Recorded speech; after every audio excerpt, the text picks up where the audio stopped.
ਸਤਿ ਸ਼੍ਰੀ ਅਕਾਲ। ਤੁਸੀਂ ਜੁੜੇ ਹੋਏ ਹੋ ਪੰਜਾਬੀ ਰੇਡੀਓ USA ਦੇ ਨਾਲ ਤੇ ਮੈਂ ਹਾਂ ਪ੍ਰਵੀਨ ਸ਼ਰਮਾ ਲੈ ਕੇ ਹਾਜ਼ਰ ਹਾਂ ਪ੍ਰੋਗਰਾਮ ਸਾਂਝੀ ਸੱਥ। ਸਾਂਝੀ ਸੱਥ ਪ੍ਰੋਗਰਾਮ ਦੇ ਵਿੱਚ ਅੱਜ ਗੱਲਬਾਤ ਕਰਾਂਗੇ 1984 ਦੇ ਸਿੱਖ ਕਤਲੇਆਮ ਦੇ ਬਾਰੇ। ਇਹ ਕਤਲੇਆਮ ਸਿਰਫ ਕਤਲੇਆਮ ਨਹੀਂ ਸੀ, ਉਸ ਤੋਂ ਬਾਅਦ ਪੰਜਾਬ ਦੇ ਵਿੱਚ ਸਿੱਖ ਨੌਜਵਾਨਾਂ ਦੀਆਂ, ਪੰਜਾਬੀਆਂ ਦੇ ਨੌਜਵਾਨਾਂ ਦੀਆਂ ਗਿਣਤੀਆਂ ਵੱਡੀ ਗਿਣਤੀ ਦੇ ਵਿੱਚ ਇੱਕ ਸ਼ਿਕਾਰ ਜਿਹੜਾ ਉਹ ਖੇਡਿਆ ਜਾਂਦਾ ਅਤੇ ਉਸ ਤੋਂ ਬਾਅਦ ਇਹਦੇ ਵਿੱਚ ਬਹੁਤ ਵੱਡੀ ਗਿਣਤੀ ਦੇ ਵਿੱਚ ਸਿੱਖ ਜਿਹੜੇ ਨੇ ਉਹ ਮਾਰੇ ਜਾਂਦੇ ਨੇ। ਤਕਰੀਬਨ ਜੇ ਆਪਾਂ ਸਾਰੀਆਂ ਮੌਤਾਂ ਦਾ, ਸਾਰੇ ਕਤਲਾਂ ਦਾ ਜੇ ਅੰਦਾਜ਼ਾ ਲਾਈਏ ਤਾਂ ਹਜ਼ਾਰਾਂ ਦੀ ਗਿਣਤੀ ਦੇ ਵਿੱਚ ਇਹ ਕਤਲ ਬਣ ਜਾਂਦੇ ਨੇ।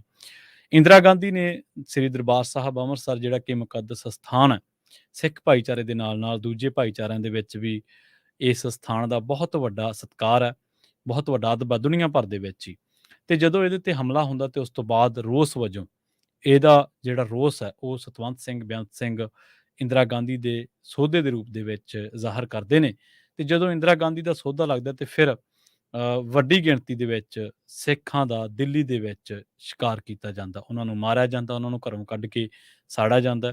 ਔਰ ਇਸ ਤੋਂ ਵੀ ਅਗਲੀ ਤਰਾਸਦੀ ਜਿਸ ਖੇਡ ਦਾ, ਖੂਨੀ ਖੇਡ ਦਾ ਮੈਂ ਜ਼ਿਕਰ ਕਰਕੇ ਹਟਿਆ ਮੈਂ, ਉਹ ਖੇਡੀ ਜਾਂਦੀ ਹੈ ਅਤੇ ਉਸ ਤੋਂ ਵੀ ਅਗਲਾ ਇੱਕ ਵਾਧਾ ਕਿ 4 ਦਹਾਕਿਆਂ ਬਾਅਦ ਵੀ ਇਹ ਸਿੱਖਾਂ ਨੂੰ ਇਹ ਮੰਨਣਾ ਬਹੁਤ ਔਖਾ ਹੈ ਕਿ ਇਹ ਜਾਣਨਾ ਬੜਾ ਔਖਾ ਲੱਗਦਾ ਕਿ ਉਹਨਾਂ ਦਾ ਕਾਤਲ ਕੌਣ ਆ, ਉਹਨਾਂ ਨੂੰ ਇਹਨੇ ਲੋਕਾਂ ਨੂੰ ਘਰਾਂ ਦੇ ਵਿੱਚ ਸਾੜ ਕੌਣ ਗਿਆ, ਕਿਉਂਕਿ ਇਹਨਾਂ ਮਾਮਲਿਆਂ ਦੇ ਵਿੱਚ ਜਾਂਚਾਂ ਦੇ ਮਸਲਿਆਂ 'ਚ, ਇਹਨਾਂ ਮਾਮਲਿਆਂ ਦੇ ਵਿੱਚ ਤਹਿਕੀਕਾਤ ਦੇ ਮਾਮਲਿਆਂ ਤੋਂ, ਅਦਾਲਤੀ ਮਾਮਲਿਆਂ ਤੋਂ ਹਾਲੇ ਤੱਕ ਕੋਈ ਜਿਹੜਾ ਮਿਸਾਲੀ ਇਨਸਾਫ ਹੈ ਉਹ ਨਹੀਂ ਮਿਲਿਆ ਅਤੇ ਜਸਟਿਸ ਡਿਨਾਈਡ ਕਿ 4 ਦਹਾਕਿਆਂ ਬਾਅਦ ਜਿਸ ਮਾਂ ਨੂੰ ਉਹਦਾ ਪੁੱਤ ਉਹਦੀਆਂ ਅੱਖਾਂ ਸਾਹਮਣੇ ਸਾੜਿਆ ਗਿਆ ਉਹਨੂੰ ਇਨਸਾਫ ਕਹਿ ਸਕਦੇ ਹਾਂ।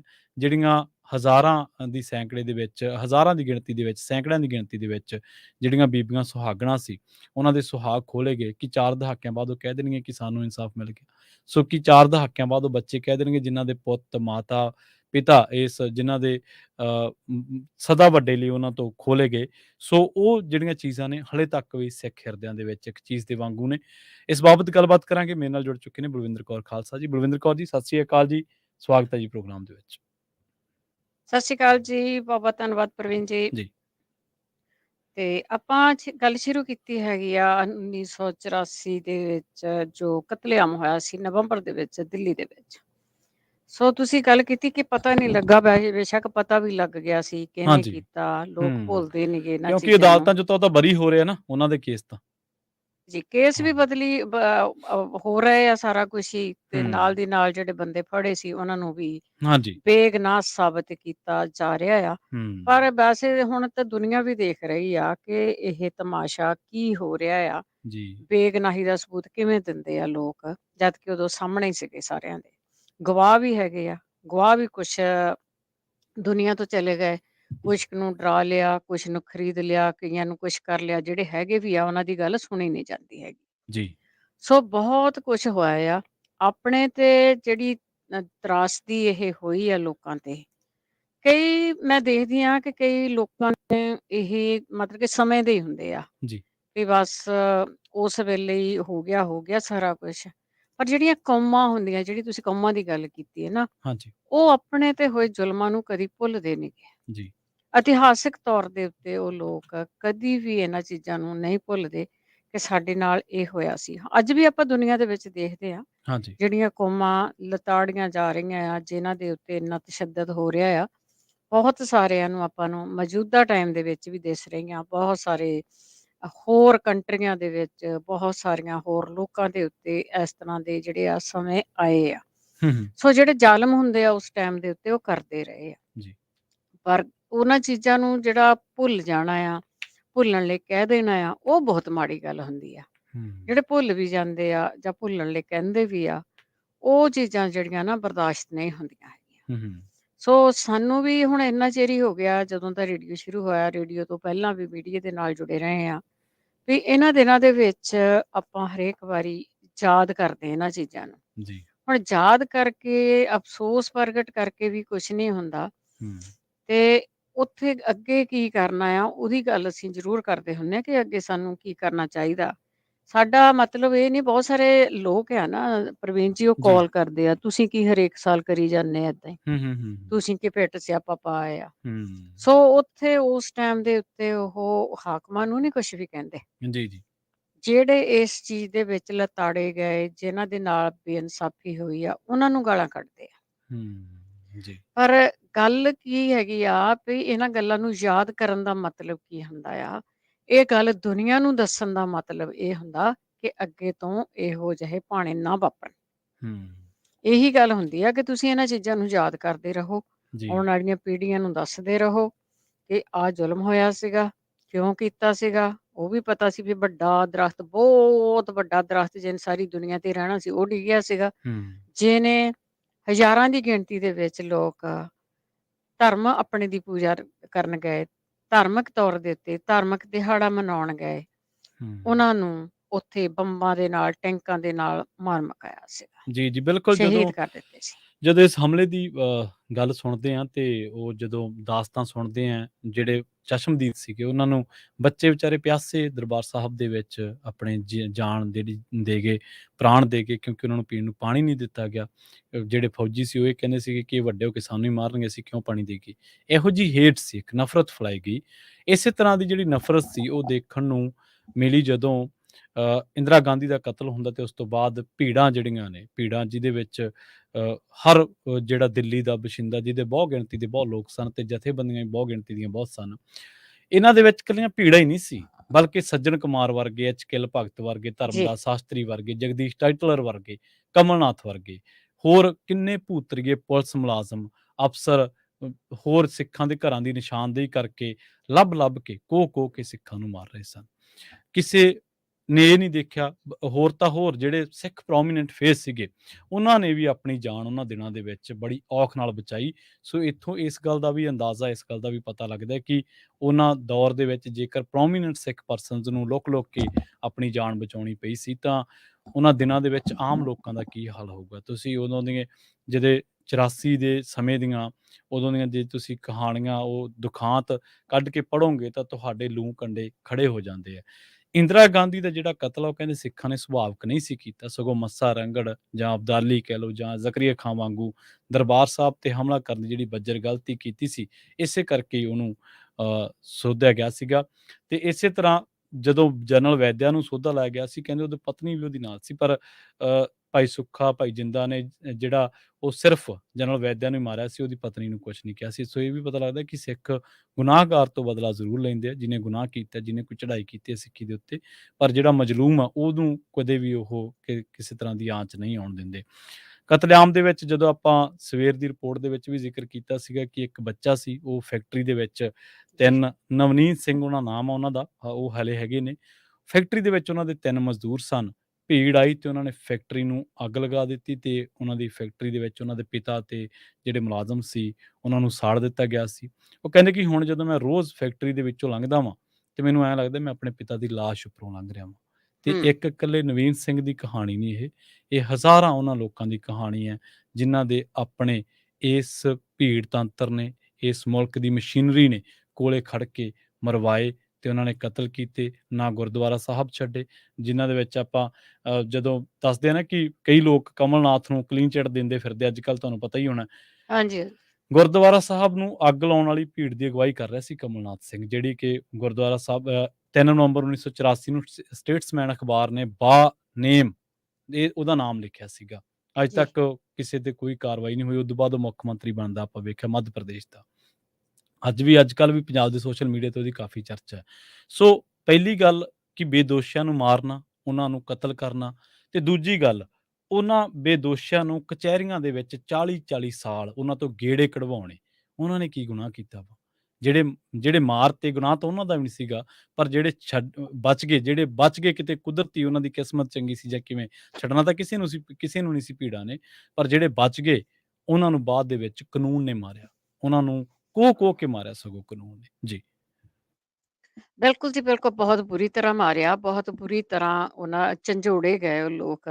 ਅੱਜ ਵੀ ਜਦੋਂ ਜਿਹੜੇ ਲੋਕ ਜੀਵਤ ਆ, ਜਿਹਨਾਂ ਨੂੰ ਯਾਦ ਆਉਂਦਾ, ਉਹ ਸੌਂ ਨਹੀਂ ਸਕਦੇ ਰਾਤਾਂ ਨੂੰ। ਜੀ, ਜੀ। ਹਜੇ ਵੀ ਉਹ ਇੰਨਾ ਕਹਿੰਦੇ ਹੁੰਦੇ ਆ ਵੀ ਦਰਿੰਦਗੀ ਹੋਈ ਆ, ਉਹ ਖੌਫ ਉਹਨਾਂ ਦੇ ਹਜੇ ਵੀ ਦਿਲਾਂ ਦੇ ਵਿੱਚ ਆ। ਪਰ ਵੱਡੀ ਗੱਲ ਜਿਹੜੀ ਤੁਸੀਂ ਕੀਤੀ ਆ ਕਿ ਇਨਸਾਫ ਨਹੀਂ ਮਿਲਿਆ, ਤੇ ਨਾ ਇਨਸਾਫ ਮਿਲਣ ਦੀ ਉਸ ਧਰਤੀ ਤੇ ਕੋਈ ਆਸ ਆ ਕਿਸੇ ਨੂੰ, ਸਪੈਸ਼ਲੀ ਘੱਟ ਗਿਣਤੀਆਂ ਨੂੰ। ਜੀ। ਇੱਕ ਇਸ ਤਰ੍ਹਾਂ ਲੱਗਦਾ ਸੀਗਾ ਕਿ ਜਿਹੜਾ ਪੰਜਾਬ ਦੇਸ਼ ਆ, ਜਿਹੜੇ ਪੰਜਾਬੀ ਆ ਨਾ, ਜੀ। ਉਹ ਇੱਕ ਦੇਸ਼ ਹੀ ਮੁਲਕ ਹੀ ਹੋ ਰਿਹਾ। ਹੂੰ, ਹੂੰ। ਇਸ ਤਰ੍ਹਾਂ ਵੀ ਕਦੇ ਦੇਖਿਆ ਕਿ ਜਿਹੜਾ ਦੇਸ਼ ਨੂੰ ਚਲਾਉਂਦਾ ਹੋਵੇ, ਉਹ ਫੌਜਾਂ ਚਾੜ ਦੇਵੇ, ਹੂੰ, ਉਹ ਹੂੰ, ਆਪਣੀਆਂ ਜੇਲ੍ਹਾਂ ਦੇ ਵਿੱਚੋਂ ਲੋਕਾਂ ਨੂੰ ਛੱਡਦਾ ਹੈ ਤੇ ਜਿਹੜਾ ਹੱਥ ਆਉਂਦਾ ਹੈ ਇਸ ਤਰ੍ਹਾਂ ਦਾ ਉਹਨੂੰ ਮਾਰ ਦੋ, ਹੂੰ। ਉਹਨੂੰ ਚੱਕ ਦੋ, ਜੀ। ਦੱਬ ਦੋ ਕਿੱਲੀ। ਸੋ ਇਸ ਤਰ੍ਹਾਂ ਦਾ ਜਿਹੜਾ ਨਾ ਦਰਿੰਦਗੀਪਣ ਆ, ਇਹ ਇੱਕ ਦੇਸ਼ ਦੇ ਵਿੱਚ ਹੀ ਦੇਖਣ ਨੂੰ ਨਹੀਂ ਸੀ ਮਿਲਦਾ ਵੀ ਇੱਕ ਦੇਸ਼ ਦੇ ਵਿੱਚ ਹੀ ਇਸ ਤਰ੍ਹਾਂ ਹੋ ਸਕਦਾ ਹੈ। ਹੂੰ। ਸੋ ਇਹ ਬੜੀ ਹੈਰਾਨਗੀ ਵਾਲੀ ਗੱਲ ਆ ਕਿ ਉਹ ਵੋਟਾਂ ਦੇ ਹੱਕਦਾਰ ਆ, ਉਹ ਤੁਹਾਨੂੰ ਵੋਟ ਪਾਉਂਦੇ ਆ, ਤੁਹਾਡੀ ਸਰਕਾਰ ਬਣਾਉਂਦੇ ਆ। ਹੁਣ ਜਿਹੜਾ ਜੁੰਮਾ ਤੇ ਲੱਗਦਾ ਕਾਂਗਰਸ ਦੇ ਸਿਰ ਲੱਗਦਾ ਨਾ। ਹਾਂਜੀ। ਬੇਸ਼ੱਕ ਕਾਂਗਰਸ ਦੇ ਪਿੱਛੇ ਬਹੁਤ ਵੱਡੇ ਹੱਥ ਸੀਗੇ, ਹੂੰ, ਹੂੰ, ਹੂੰ। ਸਟੇਟ ਸੀਗੀ, ਹੂੰ। ਬੇਸ਼ੱਕ ਭਾਜਪਾ ਸੀਗੀ, ਜੋ ਵੀ ਛੋਟੀਆਂ ਮੋਟੇ ਸੀਗੇ, ਸਾਰੇ ਹੀ ਉਹਨਾਂ ਦੇ ਨਾਲ ਸੀਗੇ ਉਸ ਵੇਲੇ। ਜੀ। ਸਾਰੇ ਹੀ ਕਹਿੰਦੇ ਵੀ ਸ਼ਾਬਾਸ਼ ਦੇਣ ਤੋਂ ਪਰੇ ਨਹੀਂ ਹਟਦੇ। ਅੱਜ ਹੂੰ। ਵੀ ਆਪਾਂ ਦੇਖਦੇ ਆ ਜਿਹੜੇ ਮੁਲਕ ਆ ਉਹ ਛੋਟਿਆਂ ਨੂੰ ਢਾਹ ਲੈਂਦੇ ਆ, ਉਹਦੇ ਨਾਲ ਹੀ ਉਹਨਾਂ ਨੂੰ ਸ਼ਾਬਾਸ਼ੀ ਜ਼ਰੂਰ ਦਿੰਦੇ ਆ ਉਹ। ਜੀ, ਉਹ ਜੀ। ਉੱਥੇ ਨਹੀਂ ਆਵਾਜ਼ ਨਹੀਂ ਉਠਾਉਂਦੇ ਹੈਗੇ। ਉਦੋਂ ਵੀ ਦੇਖੋ ਭਾਜਪਾ ਨੇ ਵੀ ਕੀਤੀ, ਪਰ ਨਾ ਤੇ ਕਾਂਗਰਸ ਦਾ ਲੱਗਦਾ ਨਾ ਹੂੰ, ਹੂੰ, ਹੂੰ। ਕਿ ਅੱਜ ਵੀ ਲੋਕਾਂ ਨੂੰ ਯਾਦ ਆ ਕਿ ਸਾਡੇ ਤੇ ਇੰਨੇ ਜ਼ੁਲਮ ਹੋਏ ਆ। ਹੂੰ। ਆਪਾਂ ਹੁਣ ਅੱਜ ਨਵੰਬਰ ਆ, ਆਪਾਂ ਦਿੱਲੀ ਦੀ ਗੱਲ ਕਰਦੇ ਆ, ਨਵੰਬਰ ਦੇ ਵਿੱਚ ਕੀ ਕੁਛ ਹੋਇਆ ਸੀਗਾ। ਹਾਂਜੀ। ਬਹੁਤ ਕੁਛ ਹੋਇਆ ਸੀਗਾ। ਕੀ ਲੋਕਾਂ ਨੂੰ ਉਹ ਯਾਦ ਆ ਕਿ ਹੂੰ। ਸਪੈਸ਼ਲੀ ਇੱਥੇ ਤਾਂ ਕਿਸੇ ਨੇ ਉਸ ਗੱਲ ਦਾ ਜੋ ਜੂਨ ਦੇ ਵਿੱਚ ਹੋਇਆ ਸੀ ਜਵਾਬ ਵੀ ਨਹੀਂ ਦਿੱਤਾ ਸੀ ਇਹਨਾਂ ਨੂੰ। ਹੂੰ। ਦਿੱਲੀ ਦੇ ਵਿੱਚ ਕੁਛ ਜਵਾਬ ਨਹੀਂ ਸੀ ਦਿੱਤਾ ਗਿਆ ਵੀ ਤੁਸੀਂ ਸਾਡੇ ਹਰਿਮੰਦਰ ਸਾਹਿਬ ਦੇ ਉੱਤੇ ਅਟੈਕ ਕਿਉਂ ਕੀਤਾ ਆ, ਹਾਂਜੀ, ਸਾਡੇ ਹਾਂਜੀ। ਅਕਾਲ ਤਖ਼ਤ ਤੇ ਅਟੈਕ ਕਿਉਂ ਕੀਤਾ ਆ। ਜੀ। ਇੱਥੇ ਕੋਈ ਬਹੁਤੀ ਹਿਲਜੁਲ ਨਹੀਂ ਸੀ, ਪੰਜਾਬ ਦੇ ਹੂੰ। ਵਿੱਚ ਹੀ ਸੀ। ਹੂੰ। ਗੰਨਿਆਂ ਵਾਂਗ ਸਿੱਖਾਂ ਦੇ ਬੱਚਿਆਂ ਨੂੰ ਵੱਢਿਆ ਗਿਆ। ਹੂੰ, ਹੂੰ, ਹੂੰ। ਜਿਹੜਾ ਰੋਟੀ ਲੈ ਕੇ ਚਲੇ ਗਿਆ ਉਹ ਹੋ ਗਿਆ। ਸੋ ਜੀ। ਉਸ ਤੋਂ ਬਾਅਦ ਜਦੋਂ ਉਹ ਸੋਧੀ ਗਈ ਇੰਦਰਾ ਗਾਂਧੀ, ਹੂੰ। ਉਸ ਤੋਂ ਬਾਅਦ ਹੀ ਜਿਹੜਾ ਕਹਿੰਦੇ ਹੁੰਦੇ ਆ ਇੰਨਾ ਕੁਛ ਹੋਇਆ ਦਿੱਲੀ ਦੇ ਵਿੱਚ। ਸੋ ਦਿੱਲੀ ਤੇ ਗੁੱਸਾ ਉਦੋਂ ਆਉਂਦਾ ਵੀ ਜਦੋਂ ਤੁਹਾਡੇ ਤੇ ਹੋਏ ਜਿਹੜੇ ਇਹ ਇੰਨਾ ਕੁਛ ਆ ਕਿ ਤੁਸੀਂ ਭੁੱਲਦੇ ਜਾਂਦੇ ਆ। ਜੀ। ਉਸੇ ਪਰਿਵਾਰ ਨੂੰ ਭੁੱਲਦੇ ਜਾਂਦੇ ਆ, ਜਿਹੜਾ ਪਰਿਵਾਰ ਰਾਜ ਕਰਦਾ ਸੀ। ਹੂੰ। ਅੱਜ ਵੀ ਮੈਨੂੰ ਲੱਗਦਾ ਕਿ ਹੋਰ ਕੋਈ ਇਹਨਾਂ ਨੂੰ ਬੰਦਾ ਹੀ ਨਹੀਂ ਲੱਭਦਾ ਹੈਗਾ ਕਿ ਪਰਿਵਾਰ ਤੋਂ ਬਿਨਾਂ ਕਿ ਜਿਹਦੇ ਲਈ ਥੋੜ੍ਹੀ ਜਿਹੀ ਹੇਟ ਖਤਮ ਹੋਵੇ। ਹੂੰ, ਹੂੰ, ਹੂੰ। ਅਸੀਂ ਕਿਸੇ ਨੂੰ ਹੋਰ ਨੂੰ ਅੱਗੇ ਲੈ ਕੇ ਆਈਏ। ਹੂੰ। ਸੋ ਉਸ ਪਰਿਵਾਰ ਦੇ ਨਾਲ ਹੇਟ ਹੀ ਇੰਨੀ ਹੋ ਗਈ ਹੈ ਦੁਨੀਆ ਨੂੰ, ਜੀ। ਲੋਕਾਂ ਨੂੰ, ਕਿ ਇਹਨਾਂ ਨੇ ਇਸ ਪਰਿਵਾਰ ਨੇ ਇਹ ਕੰਮ ਕੀਤਾ ਸੀਗਾ ਜੀ, ਜੀ, ਬਿਲਕੁਲ। ਕਿ ਵੱਡਾ ਦਰਖਤ ਡਿੱਗਿਆ, ਇਹ ਦੱਸਿਆ, ਉਹ ਦੱਸਿਆ, ਬਹੁਤ ਕੁਛ ਦੱਸਿਆ। ਤਾਂ ਕਰਕੇ ਲੋਕਾਂ ਦੇ ਉੱਤੇ ਇੰਨੇ ਜ਼ੁਲਮ ਢਾਏ ਗਏ ਸੀ। ਜੀ, ਬਿਲਕੁਲ। ਯੂਪੀ ਦੇ ਵਿੱਚ ਇੱਕ ਜਿਹੜੀ ਗੱਲ ਆ ਮੈਂ ਤੁਹਾਡੇ ਨਾਲ ਸਾਂਝੀ ਕਰਨ ਲੱਗਿਆ ਵਾਂ। ਜੀ। ਯੂਪੀ ਦੇ ਵਿੱਚ ਇੱਕ ਬੀਬੀ, ਉਹਨਾਂ ਦੀ ਉਮਰ ਹੁਣ ਤਾਂ 70 ਕੁ ਸਾਲ ਦੇ ਵਿੱਚ ਹੋ ਗਈ ਆ। ਉਹ ਉਹ ਕਹਿੰਦੇ ਕਿ ਜਦੋਂ ਮੇਰੇ ਪਤੀ ਨੂੰ ਗੋਲੀ ਮਾਰੀ ਗਈ ਸੀ ਨਾ, ਤੇ ਪੁਲਿਸ ਥੋੜ੍ਹੀ ਦੂਰੀ ਤੇ ਖੜੀ ਸੀ। ਹੂੰ। ਬਾਅਦ ਦੇ ਵਿੱਚੋਂ ਭੀੜ ਨੇ ਮੇਰੇ ਜੇਠ ਦੇ ਢਿੱਡ ਦੇ ਵਿੱਚ, ਪੇਟ ਦੇ ਵਿੱਚ ਛੁਰੇ ਮਾਰੇ, ਤੇ ਪੁਲਿਸ ਉਦੋਂ ਵੀ ਖੜੀ ਸੀ ਕੋਲੇ, ਪਰ ਉਹਨਾਂ ਜੀ। ਨੇ ਬਚਾਇਆ ਨਹੀਂ। ਇੱਕ ਮੁੰਡਾ ਆਇਆ, ਉਹ ਕਹਿੰਦੇ ਕਿ ਉਹ ਜੀਪ ਲੈ ਕੇ ਆਇਆ, ਅਸੀਂ ਸਾਰੇ ਬੜੀ ਮੁਸ਼ਕਿਲ ਦੇ ਵਿੱਚ ਉਹਦੇ 'ਚ ਚੜ੍ਹੇ ਜੀਪ ਦੇ ਵਿੱਚ, ਤੇ ਰਾਹ ਦੇ ਵਿੱਚ ਜਾਂਦਿਆਂ ਜਿਹਦੇ ਗੋਲੀ ਵੱਜੀ ਸੀ, ਉਹਨਾਂ ਦੇ ਪਤੀ ਸੁਰਿੰਦਰ ਕੌਰ ਜੀ ਉਹਨਾਂ ਦਾ ਨਾਮ ਆ, ਅੱਜ ਵੀ ਉਹ ਇਸ ਦੁਨੀਆ ਦੇ ਵਿੱਚ ਹੈਗੇ ਨੇ। ਉਹਨਾਂ ਦੀ ਰਸਤੇ ਦੇ ਵਿੱਚ ਜਾਂਦਿਆਂ ਹੀ ਮੌਤ ਹੋ ਗਈ। 3 ਦਿਨ ਲਗਾਤਾਰ ਕਿਸੇ ਹਸਪਤਾਲ ਨੇ ਕਿਸੇ ਜ਼ਖਮੀ ਦਾ ਇਲਾਜ ਨਹੀਂ ਕੀਤਾ। 3 ਦਿਨ ਲਗਾਤਾਰ ਕਿਸੇ ਪੁਲਿਸ ਅਫਸਰ ਨੇ, ਪੁਲਿਸ ਮੁਲਾਜ਼ਮ ਨੇ ਇਹ ਨਹੀਂ ਕਿਹਾ ਕਿ ਕਿਉਂ ਤੁਸੀਂ ਬੇਦੋਸ਼ੀਆਂ ਨੂੰ ਮਾਰ ਰਹੇ ਹੋ, ਕਿਉਂ ਤੁਸੀਂ ਨਿਹੱਥੇ ਲੋਕਾਂ ਨੂੰ ਮਾਰ ਰਹੇ ਹੋ, ਕਿਉਂ ਤੁਸੀਂ ਇਹਨਾਂ ਬੱਚਿਆਂ ਨੂੰ ਬੜੀ ਦਰਿੰਦਗੀ ਦੇ ਨਾਲ ਮਾਰ ਰਹੇ ਹੋ। ਔਰ 3-4 ਦਿਨ ਕਿਸੇ ਨੇ ਸਿੱਖਾਂ ਦੀ ਬਾਂਹ ਨਹੀਂ ਫੜੀ, ਔਰ ਇਸੇ ਕਰਕੇ ਮੁਕੱਦਮੇ ਜਿਹੜੇ ਆ ਉਹ ਡਿੱਗ ਪਏ ਅਦਾਲਤਾਂ ਕਚਹਿਰੀਆਂ 'ਚ ਜਾ ਕੇ, ਅਦਾਲਤਾਂ ਦੇ ਵਿੱਚ, ਕਿਉਂਕਿ ਉਹ ਜਿਹੜੇ ਮੁਕੱਦਮੇ ਲਿਖੇ ਗਏ ਸੀ, ਉਹਨਾਂ ਮੁਕੱਦਮਿਆਂ ਦੇ ਵਿੱਚ ਦੋਸ਼ੀਆਂ ਦੇ ਖਿਲਾਫ ਕੁਛ ਲਿਖਿਆ ਹੀ ਨਹੀਂ ਸੀ ਗਿਆ। ਉਹਨਾਂ ਮੁਕੱਦਮਿਆਂ ਦੇ ਵਿੱਚ ਉਲਟਾ ਸਿੱਖ ਇੱਕ ਅਵਤਾਰ ਸਿੰਘ ਜੀ ਦੀ ਮੈਨੂੰ ਗੱਲ ਯਾਦ ਆ ਜਾਂਦੀ ਹੈ। ਉਹਨਾਂ ਦੀ ਮੈਂ ਇੰਟਰਵਿਊ ਸੁਣੀ, ਤੇ ਉਹ ਕਹਿੰਦੇ ਕਿ ਮੈਂ ਜਿਹੜੇ ਭੀੜ ਦੇ ਵਿੱਚ 8-10 ਜਾਣੇ ਸਨ, ਉਹਨਾਂ ਨੂੰ ਵੰਗਾਰਿਆ ਕਿ ਬਈ ਤੁਸੀਂ ਹੂੰ। ਇੱਥੋਂ ਹਟ ਜਾਓ ਗੁਰਦੁਆਰਾ ਸਾਹਿਬ ਦੇ ਵਿੱਚੋਂ, ਤੇ ਨਹੀਂ ਤਾਂ ਤੁਹਾਡੇ ਨਾਲ ਬੁਰੀ ਹੋਊਗੀ। ਉਹ ਕਹਿੰਦੇ ਕਿ ਮੈਂ ਆਪਣੀ ਕਿਰਪਾਨ ਕੱਢ ਲਈ। 6 ਸਾਲ ਮੁਕੱਦਮਾ ਚੱਲਿਆ ਉਹਨਾਂ ਨੂੰ ਇਹ ਸਾਬਤ ਕਰਨ ਵਾਸਤੇ ਕਿ ਮੇਰੇ ਕਿਰਪਾਨ ਕੱਢਣ ਦੇ ਨਾਲ ਕਿਸੇ ਦੀ ਮੌਤ ਨਹੀਂ ਹੋਈ। ਤੇ ਜਿਹੜੀਆਂ ਇੰਨੀਆਂ ਮੌਤਾਂ ਹੋਈਆਂ, ਉਹਨਾਂ ਨੂੰ ਕਿਹਨੇ ਪੁੱਛਿਆ ਕਿ ਤੁਹਾਡਾ ਕਾਤਲ ਕੌਣ ਹੈ? ਅੱਜ ਤੱਕ ਹੀ ਨਹੀਂ ਦੱਸ ਸਕੇ ਕਿ ਕਾਤਲ ਕੌਣ ਹੈ। ਇਸ ਤੋਂ ਵੀ ਜਿਹੜੀ ਮੰਦਭਾਗੀ ਗੱਲ ਸੀ, ਉਹ ਇਹ ਸੀ ਕਿ ਜਿਹੜੇ ਲੋਕ ਜਿਨ੍ਹਾਂ ਨੇ ਸਰਦਾਰਾਂ ਨੂੰ ਲੁੱਟਿਆ, ਸਿੱਖਾਂ ਨੂੰ ਲੁੱਟਿਆ, ਉਹ ਬਾਅਦ ਦੇ ਵਿੱਚ ਉਹਨਾਂ ਨੂੰ ਟਿੱਚਰਾਂ ਕਰਦੇ ਰਹੇ ਕਿ ਸਰਦਾਰੋ ਅਸੀਂ ਤੁਹਾਡੀਆਂ ਦੁਕਾਨਾਂ ਲੁੱਟੀਆਂ ਨੇ। ਜੀ। ਸੋ ਏਦੂੰ ਭੱਦਾ ਮਜ਼ਾਕ ਕੀ ਹੋਊਗਾ? ਏਦੂੰ ਆਪਣੇ ਆਪ ਨੂੰ ਡੈਮੋਕ੍ਰੈਟਿਕ ਸਿਸਟਮ ਦਾ ਢੰਡੋਰਾ ਪਿੱਟੀ ਜਾਣਾ, ਆਪਣੇ ਆਪ ਨੂੰ ਇਹ ਕਹਿਣਾ ਕਿ ਅਸੀਂ ਬਹੁਤ ਤਕੜੀ ਡੈਮੋਕ੍ਰੇਸੀ ਹੈ। ਡੈਮੋਕ੍ਰੇਸੀ ਤਾਂ ਕਹਿਣਾ ਤਾਂ ਬਹੁਤ ਦੂਰ ਦੀ ਗੱਲ, ਡੈਮੋਕ੍ਰੇਸੀ ਦਾ ਅਹਿਸਾਸ ਕਰਾਉਣਾ ਪੈਂਦਾ ਲੋਕਾਂ ਨੂੰ, ਬਰਾਬਰਤਾ ਦੇ ਕੇ, ਸਾਰਿਆਂ ਨੂੰ ਨਿਰਪੱਖਤਾ ਦੇ ਨਾਲ ਵੇਖਣ ਦਾ। ਪਰ ਇਹ ਥੋੜ੍ਹਾ ਕਿ ਇੱਕ ਜੇ ਇੱਕ ਫਿਰਕੇ ਦੇ ਲੋਕਾਂ ਨੇ ਮੰਨ ਲਓ ਇੱਕ ਪ੍ਰਧਾਨ ਮੰਤਰੀ ਨੂੰ ਮਾਰਤਾ, ਕੀ ਤੁਸੀਂ ਸਾਰਾ ਫਿਰਕਾ ਮਾਰ ਦਿਓਗੇ?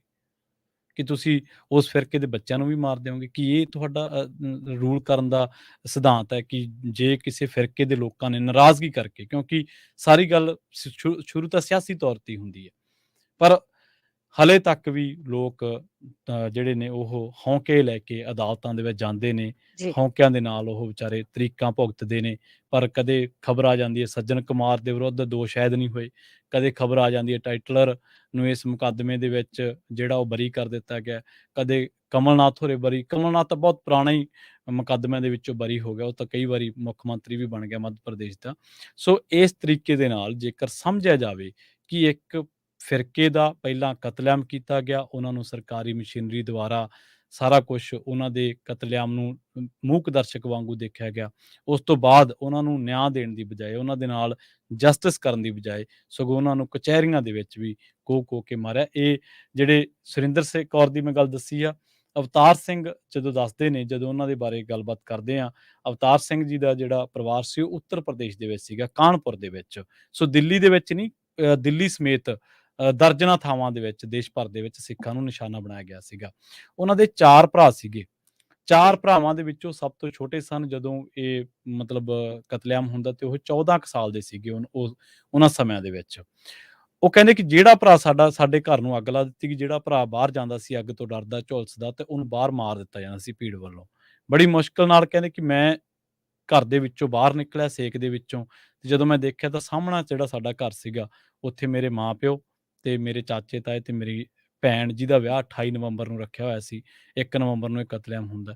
ਕਹਿੰਦਾ ਉਹਨਾਂ ਸਾਰਿਆਂ ਨੂੰ ਬੰਦ ਕਰਕੇ ਅੱਗ ਲਾ ਦਿੱਤੀ ਗਈ। ਕਿਵੇਂ ਬਚੂਗਾ ਕੋਈ ਬੰਦਾ ਘਰ ਦੇ ਵਿੱਚ ਜਿਹਨੂੰ ਵਾੜ ਕੇ ਅੱਗ ਹੀ ਲਾ ਦਿੱਤੀ ਗਈ? ਕਿਵੇਂ ਕਿੱਥੇ ਦਾ ਬਚੇਗਾ? ਇਨਸਾਫ ਹੈ ਇਹ? ਕਿੱਥੇ ਦਾ ਇਨਸਾਫ ਆ? ਸੋ ਅੱਜ ਤੱਕ ਵੀ ਅਵਤਾਰ ਸਿੰਘ ਜਦੋਂ ਉਹ ਇੱਕ ਗੱਲਬਾਤ ਕਰ ਰਹੇ ਸੀ ਮੀਡੀਆ ਅਦਾਰੇ ਦੇ ਨਾਲ, ਉਹ ਕਹਿੰਦੇ ਕਿ 40 ਮਾਮਲੇ ਦਰਜ ਹੋਏ ਜਿਹੜੇ ਇਲਾਕਿਆਂ ਦੇ ਵਿੱਚ ਅਸੀਂ ਰਹਿੰਦੇ ਹਾਂ। 40 ਦੇ ਵਿੱਚੋਂ 29 ਮਾਮਲੇ ਤਾਂ ਰਫਾ-ਦਫਾ ਹੀ ਹੋ ਗਏ। 11 ਏਦਾਂ ਰਹਿ ਹੀ ਗਏ। ਹੁੰਦੀ ਆ। ਹਾਂਜੀ, 11 ਬਿਲਕੁਲ। ਰਹਿ ਗਏ। 11 ਦੇ ਵਿੱਚ ਉਹ ਕਹਿੰਦੇ ਜਾਂਚ ਕਰਕੇ ਉਹ ਫਲਾਨਾ ਆਊਗਾ ਤੁਹਾਡੀ ਗਵਾਹੀ ਲੈਣ, ਫਲਾਨਾ ਆਊਗਾ। ਇਹ ਕਹਿ ਕੇ ਕਹਿੰਦੇ ਸਾਨੂੰ ਅੱਜ ਗਵਾਹ ਹੀ ਤੱਕ ਤੁਰ ਜਾਂਦੇ ਆ, ਹਾਂਜੀ, ਗਵਾਹ ਹੀ ਨਹੀਂ ਰਹਿੰਦੇ ਦੁਨੀਆ ਗਵਾਹੀ ਤੇ। ਦੇਣ ਦਾ ਮੌਕਾ ਨਹੀਂ ਦਿੱਤਾ ਕਹਿੰਦੇ ਸਾਨੂੰ। ਪ੍ਰਵੀਨ ਜੀ, ਆਪਾਂ ਨਾਲ ਕਾਲਰ ਹੈ, ਉਹਨਾਂ ਨਾਲ ਗੱਲ ਕਰਕੇ ਫਿਰ ਆਪਾਂ ਇੱਥੇ ਗੱਲ ਸ਼ੁਰੂ ਕਰਦੇ ਹਾਂ। ਜੀ। ਰਾਜਪਾਲ ਜੀ, ਸਤਿ ਸ਼੍ਰੀ ਅਕਾਲ। ਹਾਂਜੀ, ਸਤਿ ਸ੍ਰੀ ਅਕਾਲ ਜੀ ਸਾਰੀ ਸੰਗਤ ਨੂੰ। ਵਾਹਿਗੁਰੂ ਜੀ ਕਾ ਖਾਲਸਾ, ਖਾਲਸਾ, ਵਾਹਿਗੁਰੂ ਵਾਹਿਗੁਰੂ ਜੀ ਕੀ ਫਤਿਹ। ਹਾਂਜੀ, ਪਹਿਲਾਂ ਤਾਂ ਇਹ ਰੇਡੀਓ ਦਾ ਬਹੁਤ ਧੰਨਵਾਦ ਕਰਦੇ ਆ, ਜਿਹੜੇ ਤੁਸੀਂ ਇਸ ਤਰ੍ਹਾਂ ਦੇ ਮੁੱਦੇ ਲੈ ਕੇ ਆਉਣੇ ਆ। ਬਹੁਤ ਚੰਗੀ ਗੱਲ ਹੈ, ਲੋਕਾਂ ਨੂੰ ਉਜਾਗਰ ਵੀ ਕਰਦੇ ਆ ਤੇ ਲੋਕਾਂ ਦੇ ਨਾਲ ਮਾੜੀ ਜਿਹੀ ਤੁਸੀਂ ਆਰ ਵੀ ਲਾਉਣੇ ਆ, ਜਿਹੜੇ ਸੌਂ ਜਾਂਦੇ ਆ ਵੀ ਉਹ ਜਾਗ ਪੈਣ। ਇਹ ਚੰਗੀ ਗੱਲ ਹੈ ਤੇ ਇਸ ਕਰਕੇ ਤੁਹਾਡੀ ਸਾਰੀ ਟੀਮ ਦਾ ਤੇ ਰੇਡੀਓ USA ਦਾ ਹੀ ਬਹੁਤ ਬਹੁਤ ਧੰਨਵਾਦ ਕਰਦੇ ਆ। ਤੇ ਜਿਹੜੀ ਇਹ ਹਾਂਜੀ, ਦੂਸਰੀ ਜਿਹੜੀ ਤੁਸੀਂ ਆਹ ਗੱਲ ਚੱਲ ਰਹੀ ਹੈ ਨਾ 1984 ਦੀ ਜੈਨੋਸਾਈਡ ਦੀ, ਇਹ ਤਾਂ ਜਿਹੜੀਆਂ ਪੁਰਾਣੀ ਗੱਲ ਤਾਂ ਹੈਗੀ ਇਹ ਤਾਂ ਅੱਜ ਕੱਲ੍ਹ ਵੀ ਉਹ ਕਹਿ ਰਹੇ ਨੇ।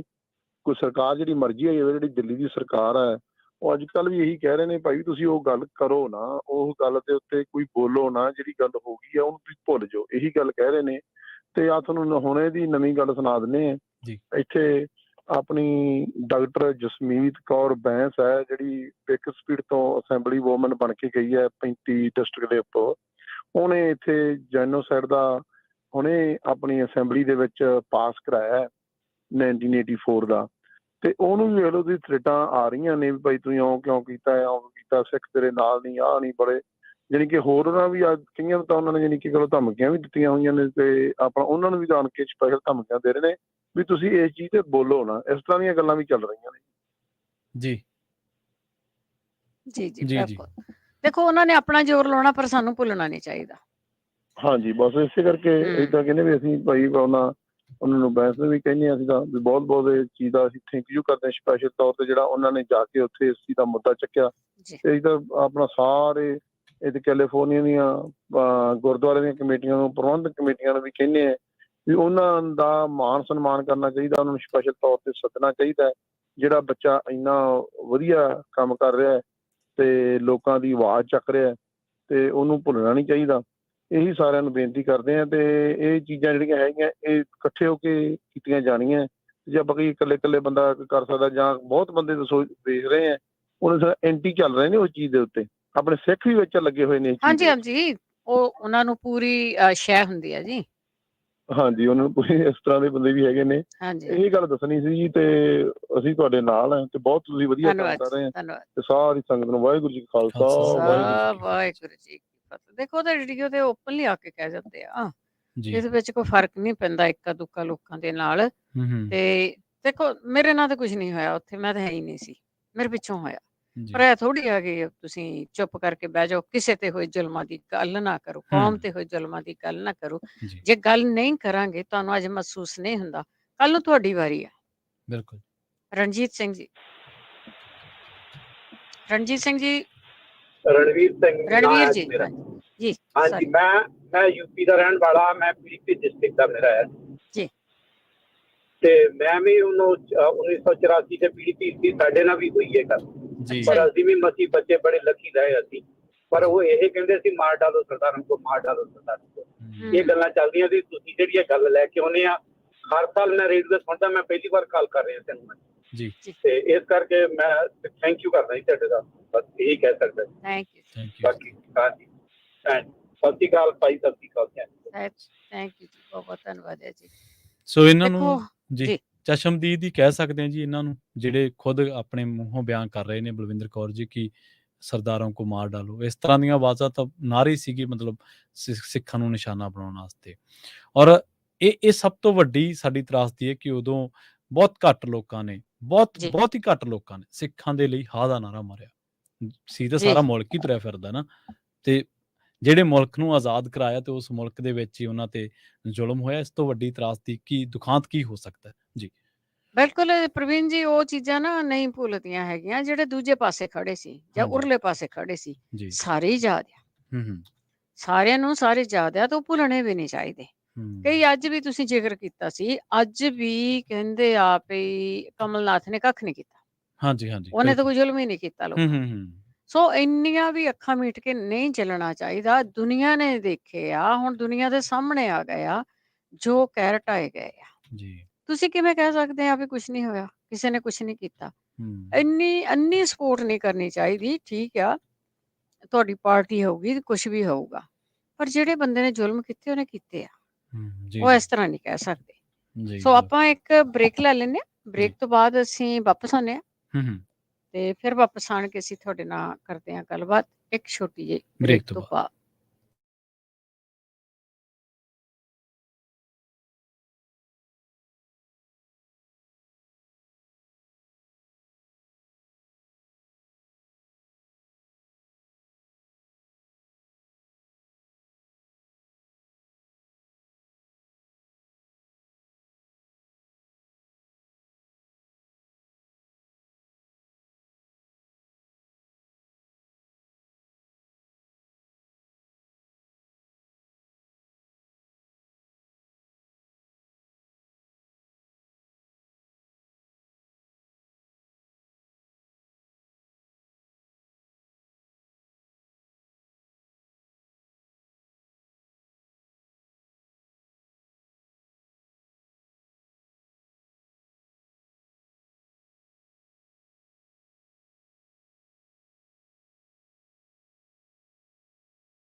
ਬ੍ਰੇਕ ਤੋਂ ਬਾਅਦ ਇੱਕ ਵਾਰ ਮੁੜ ਤੋਂ ਤੁਹਾਡਾ ਸਾਰਿਆਂ ਦਾ ਸਵਾਗਤ ਹੈ ਪ੍ਰੋਗਰਾਮ ਸਾਂਝੀ ਸਾਥ ਦੇ ਵਿੱਚ। ਤੁਸੀਂ ਜੁੜੇ ਹੋਏ ਹੋ ਪੰਜਾਬੀ ਰੇਡੀਓ ਐਸਏ ਦੇ ਨਾਲ, ਤੇ ਪ੍ਰੋਗਰਾਮ ਦੇ ਵਿੱਚ ਆਪਾਂ ਜਿਹੜੀ ਗੱਲਬਾਤ ਹੈ, ਜਿਹੜੀ ਚਰਚਾ ਉਹ ਕਰ ਰਹੇ ਹਾਂ 1984 ਸਿੱਖ ਕਤਲੇਆਮ ਦੇ ਬਾਰੇ। ਇਸ ਬਾਬਤ ਗੱਲਬਾਤ ਕਰਨ ਦੇ ਲਈ ਚਰਚਾ ਦੇ ਵਿੱਚ ਹਿੱਸਾ ਲੈਣ ਦੇ ਲਈ ਜੁੜ ਚੁੱਕੇ ਨੇ ਬਲਵਿੰਦਰ ਕੌਰ ਜੀ। ਬਲਵਿੰਦਰ ਕੌਰ ਜੀ, ਬ੍ਰੇਕ ਤੋਂ ਬਾਅਦ ਸਵਾਗਤ ਹੈ ਜੀ, ਸਤਿ ਸ੍ਰੀ ਅਕਾਲ। ਸਤਿ ਸ਼੍ਰੀ ਅਕਾਲ ਜੀ, ਸਤਿ ਸ਼੍ਰੀ ਅਕਾਲ, ਬਹੁਤ ਬਹੁਤ ਧੰਨਵਾਦ ਜੀ, ਆਪਾਂ ਸੱਜਣ ਕੁਮਾਰ ਹੋਰਾਂ ਦਾ ਨਾਂ ਲਿਆ ਸੀ, ਉਸ ਤੋਂ ਬਾਅਦ ਜੀ। ਟਾਈਟਲ ਵਰਗੇ ਪਾਪੀਆਂ ਦਾ ਕਹਿ ਸਕਦੇ ਹਾਂ ਆਪਾਂ। ਤੇ ਇਹਨਾਂ ਬੰਦਿਆਂ ਨੇ ਅਸਲ ਦੇ ਵਿੱਚ ਕੁਝ ਲੋਕ ਕਹਿੰਦੇ ਨੇ ਕਿ ਸੱਜਣ ਕੁਮਾਰ ਜਿਹੜਾ ਉਹ ਇਸ ਮਾਮਲੇ ਦੇ ਵਿੱਚ ਉਹਨੂੰ ਤਾਂ ਬਰੀ ਕਰਤਾ ਸੀ, ਉਹਨੂੰ ਤੈਅ ਕਰਤਾ ਸੀ। ਅਸਲ ਦੇ ਵਿੱਚ ਜਿਹੜੇ ਕੇਸ ਖੁੱਲੇ ਸਨ, ਮੈਂ ਇੱਕ ਵਾਰੀ ਤੋਂ ਤਰਤੀਬ ਦੇ ਦਿਆਂ। 1984 ਸਿੱਖ ਕਤਲੇਆਮ ਤੋਂ ਬਾਅਦ 293 ਕੇਸ ਖੁੱਲੇ। 93 ਤੋਂ ਬਾਅਦ ਸਿਰਫ 38 ਕੇਸਾਂ ਦੀਆਂ ਜਾਂਚਾਂ ਖੁੱਲੀਆਂ। 38 ਦੇ ਵਿੱਚੋਂ ਕਹਿੰਦੇ 15 ਵੀ ਬਾਅਦ ਦੇ ਵਿੱਚ ਰੱਦ ਕਰ ਦਿੱਤੇ ਗਏ, ਜਾਂ ਉਹਨਾਂ ਦੇ ਬਾਰੇ ਕੁਝ ਨਹੀਂ ਪਤਾ ਲੱਗਿਆ। ਸੱਜਣ ਕੁਮਾਰ ਦੇ ਬਾਬਤ ਇਹ ਕਿਹਾ ਜਾਂਦਾ ਹੈ ਕਿ ਜਿਹੜਾ ਉਹਨਾਂ ਟਾਈਮਾਂ ਦੇ ਵਿੱਚ ਗੁਰਦੁਆਰਾ ਪੁਲਬੰਗਸ਼ ਹੈ, ਪੁਲਬੰਗਸ਼ ਸਾਹਿਬ ਕਹਿ ਦਿੰਦੇ ਆਪਾਂ, ਮਾਫ ਕਰਨਾ, ਉਸ ਕੋਲ ਉਹਨੇ ਸਿੱਖਾਂ ਦੇ ਉੱਤੇ ਹਮਲਾ ਕੀਤਾ ਸੀਗਾ ਤੇ ਭੀੜ ਨੂੰ ਜਿਹੜਾ ਉਹ ਉਕਸਾਇਆ ਸੀਗਾ। ਗੁਰਚਰਨ ਸਿੰਘ, ਸਰਦਾਰ ਠਾਕੁਰ ਸਿੰਘ ਤੇ ਬਾਦਲ ਸਿੰਘ 3 ਸਿੱਖ ਸਨ ਜਿਨ੍ਹਾਂ ਨੂੰ ਭੀੜ ਨੇ ਅੱਗ ਲਾ ਦਿੱਤੀ ਸੀ। ਅੱਗ ਦੇ ਵਿੱਚ ਸੜ ਜਾਣ ਕਰਕੇ ਇਹਨਾਂ ਦੀ ਮੌਤ ਹੋਈ ਸੀ। ਬਾੜਾ ਹਿੰਦੂ ਰਾਓ ਇਲਾਕੇ ਦੇ ਵਿੱਚ ਵੀ ਅੱਗ ਲਾਈ ਸੀ ਭੀੜ ਨੇ। ਜਸਟਿਸ ਨਾਨਾਵਤੀ ਕਮਿਸ਼ਨ ਬਣਦਾ 1984 ਦੇ ਵਿੱਚ, ਤੇ ਇਹਨਾਂ ਨੇ ਜਿਹੜਾ ਉਹ ਦੱਸਿਆ ਸੀਗਾ ਕਿ ਇਸ ਮਾਮਲੇ ਦੇ ਵਿੱਚ ਟਾਈਟਲਰ ਜਿਹੜਾ ਉਹ ਉਹਦੀ ਭੂਮਿਕਾ ਆਉਂਦੀ ਹੈ। ਜਗਦੀਸ਼ ਕੌਰ, ਜਿਹੜੇ ਵੀ ਬੰਦੇ ਇਸ ਕਤਲੇਆਮ ਦੀਆਂ ਨਾਲ ਜੁੜੇ ਹੋਏ ਨੇ ਜਾਂ ਇਸ ਨੂੰ ਜਾਣਦੇ ਨੇ, ਉਹਨਾਂ ਨੂੰ ਪਤਾ ਕਿ ਜਗਦੀਸ਼ ਕੌਰ ਕੌਣ ਨੇ। ਉਹਨਾਂ ਦੀ ਇੰਟਰਵਿਊ ਸੁਣ ਲਓ ਤੁਸੀਂ, ਸਾਰੀ ਇੰਟਰਵਿਊ ਸੁਣ ਨਹੀਂ ਸਕਦੇ ਜਿਹੜੀ ਉਹ ਗੱਲਬਾਤ ਦੱਸਦੇ ਨੇ ਉਹਨਾਂ ਸਮਿਆਂ ਦੇ ਵਿੱਚ। ਉਹਨਾਂ ਨੇ ਬਕਾਇਦਾ ਤੌਰ ਤੇ ਕਿਹਾ ਸੀਗਾ ਕਿ ਮੈਂ ਟਾਈਟਲਰ ਨੂੰ ਖੁਦ ਵੇਖਿਆ ਵਾ। ਉਹਨਾਂ ਨੇ ਸੱਜਣ ਕੁਮਾਰ ਨੂੰ ਵੀ ਕਈ ਮਾਮਲਿਆਂ ਦੇ ਵਿੱਚ ਦੇਖਿਆ ਸੀ, ਪਰ ਹਲੇ ਤੱਕ ਟਾਈਟਲਰ ਸੱਜਣ ਕੁਮਾਰ ਹੋਰਾਂ ਦੇ ਮਾਮਲਿਆਂ ਦੇ ਵਿੱਚ ਆਪਾਂ ਦੇਖਿਆ ਕਿ ਕਦੇ ਵੀ ਕੋਈ ਜਿਹੜੀ ਮਿਸਾਲੀ ਕਾਰਵਾਈ ਹੈ ਉਹ ਨਹੀਂ ਹੋਈ। ਜਿਹੜੇ ਇਹਨਾਂ ਦੇ ਵਿੱਚੋਂ ਹੀ ਸੀਗੇ ਇੱਕ ਕਰਮਜੀਤ ਕੌਰ, ਉਹ ਕਹਿੰਦੇ ਕਿ ਸਾਨੂੰ ਇਉਂ ਲੱਗਦਾ ਕਦੇ ਕਦੇ ਵੀ ਇਹ ਅਦਾਲਤਾਂ, ਇਹ ਸਿਸਟਮ ਇਹ ਚਾਹੁੰਦਾ ਕਿ ਅਸੀਂ ਥੱਕ ਟੁੱਟ ਕੇ ਬੈਠ ਜਾਈਏ, ਅਸੀਂ ਗੱਲ ਹੀ ਕਰਨੋਂ ਹਟ ਜਾਈਏ, ਅਸੀਂ ਲੜਨੋਂ ਹੀ ਹਟ ਜਾਈਏ। ਤੇ ਉਹ ਕਹਿੰਦੇ ਕਿ ਅਸੀਂ ਚਾਹੁੰਦੇ ਕਿ ਸਾਨੂੰ ਪਤਾ ਤਾਂ ਲੱਗੇ, ਅਸੀਂ ਲੋਕਾਂ ਨੂੰ ਦੱਸੀਏ ਕਿ ਫਲਾਂ ਬੰਦਾ ਸਾਡਾ ਕਾਤਲ ਹੈ। ਪਰ ਉਹ ਕਹਿੰਦੇ ਕਿ ਨਹੀਂ, ਸਾਡੇ ਹੱਥ ਪੱਲੇ ਹਲੇ ਤੱਕ ਇੰਨੀ ਲੰਮੀ ਲੜਾਈ ਲੜਨ ਦੇ ਬਾਵਜੂਦ ਵੀ ਜਿਹੜਾ ਉਹ ਕੁਛ ਨਹੀਂ ਪਿਆ। ਜਗਦੀਸ਼ ਟਾਈਟਲਰ 80 ਦਾ ਹੋ ਚੁੱਕਿਆ ਤੇ ਉਹ ਬੰਦਾ 86 ਤੋਂ ਲੈ ਕੇ 96 ਤੱਕ ਭਾਰਤ ਸਰਕਾਰ ਦੇ ਕਈ ਕੇਂਦਰੀ ਮਹਿਕਮਿਆਂ ਦੇ ਵਿੱਚ ਰਿਹਾ। ਕਾਂਗਰਸ ਦੀ ਗੱਲ ਛੱਡੋ, ਅਕਾਲੀ ਦਲ ਦੀ ਵੀ ਮਾਫ ਕਰਨਾ, ਭਾਜਪਾ ਦੀ ਸਰਕਾਰ ਆਈ, ਅਕਾਲੀ ਦਲ ਉਹਦੇ ਨਾਲ ਭਾਈਵਾਲ ਸੀ। ਭਾਜਪਾ ਨੇ ਵੀ ਇਹਨਾਂ ਮਾਮਲਿਆਂ ਦੇ ਵਿੱਚ ਜਾਂਚਾਂ ਖੋਲ੍ਹਣ ਤੋਂ ਸਿਵਾਏ ਹੋਰ ਕੁਛ ਨਹੀਂ ਕੀਤਾ। ਇਹੀ ਜਿਹੜਾ ਗਿਲਾ ਹੈ ਉਹ ਉੱਥੋਂ ਦੇ ਨਿਜ਼ਾਮ ਦੇ ਨਾਲ ਸਿੱਖਾਂ ਦਾ। ਜੀ ਜੀ ਬਿਲਕੁਲ ਰਹੂਗਾ ਵੀ ਕਿਉਂਕਿ ਬਹੁਤ ਸਾਰੇ ਜਿਹੜੇ ਲੋਕ ਆ, ਮੈਨੂੰ ਇਸ ਚੀਜ਼ ਤੋਂ ਗੁਰੇਜ਼ ਨਹੀਂ ਹੁੰਦੀ ਕਹਿਣ ਦੀ ਕਿ ਬਹੁਤ ਸਾਰੇ ਲੋਕ ਹੈ ਨਾ ਜਿਨ੍ਹਾਂ ਦੇ ਜ਼ੁਲਮ ਹੋਏ ਉਹ ਵੀ ਜੰਮ ਵਿਕ ਜਾਂਦੇ ਜਾਂ ਰਲ ਜਾਂਦੇ ਆ। ਜੀ ਜੀ, ਇਸ ਕਰਕੇ ਸਰਕਾਰਾਂ ਦੀਆਂ ਇੰਨੀਆਂ ਹਿੰਮਤਾਂ ਹੋ ਜਾਂਦੀਆਂ।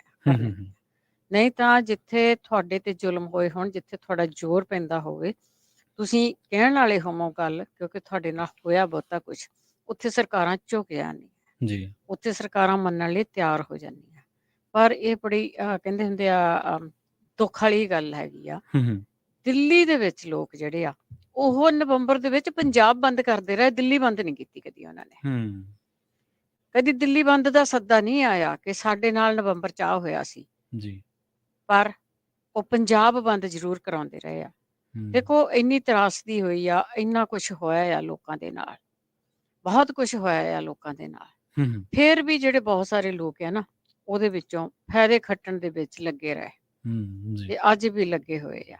ਉਹ ਬਹੁਤ ਔਖੀ ਗੱਲ ਆ। ਸਾਡੇ ਨਾਲ ਸੁਖਵੰਤ ਸਿੰਘ ਜੀ ਜੁੜੇ ਹੋਏ ਨੇ। ਜੀ ਸੁਖਵੰਤ ਜੀ। ਵਾਹਿਗੁਰੂ ਜੀ ਖਾਲਸਾ, ਵਾਹਿਗੁਰੂ ਜੀ ਕੀ ਫਤਿਹ। ਸੁਖਵੰਤ ਜੀ,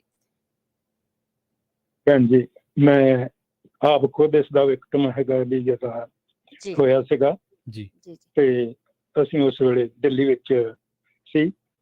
ਉੱਥੇ ਬਹੁਤ ਕੁਝ ਹੋਇਆ। ਅਸੀਂ ਤਾਂ ਚਲੋ ਵੀ ਸਾਡੇ ਲਾਗੇ ਇਲਾਕੇ 'ਚ ਕੁਛ ਪੰਜਾਬੀ ਜ਼ਿਆਦੇ ਸੀਗੇ, ਕੁਛ ਆਪ ਹਿੰਮਤ ਕੀਤੀ, ਅਸੀਂ ਬਚ ਗਏ। ਪਰ ਬਹੁਤ ਹੀ ਜ਼ਿਆਦਾ ਮਤਲਬ ਅਸੀਂ ਤਾਂ ਆਪ ਭਜਾ ਕੇ ਉਹਨਾਂ ਨੂੰ ਦੜਾਇਆ, ਅੱਗੇ ਨਹੀਂ ਲਾਗੇ ਹੁਣ ਦੱਸੇ।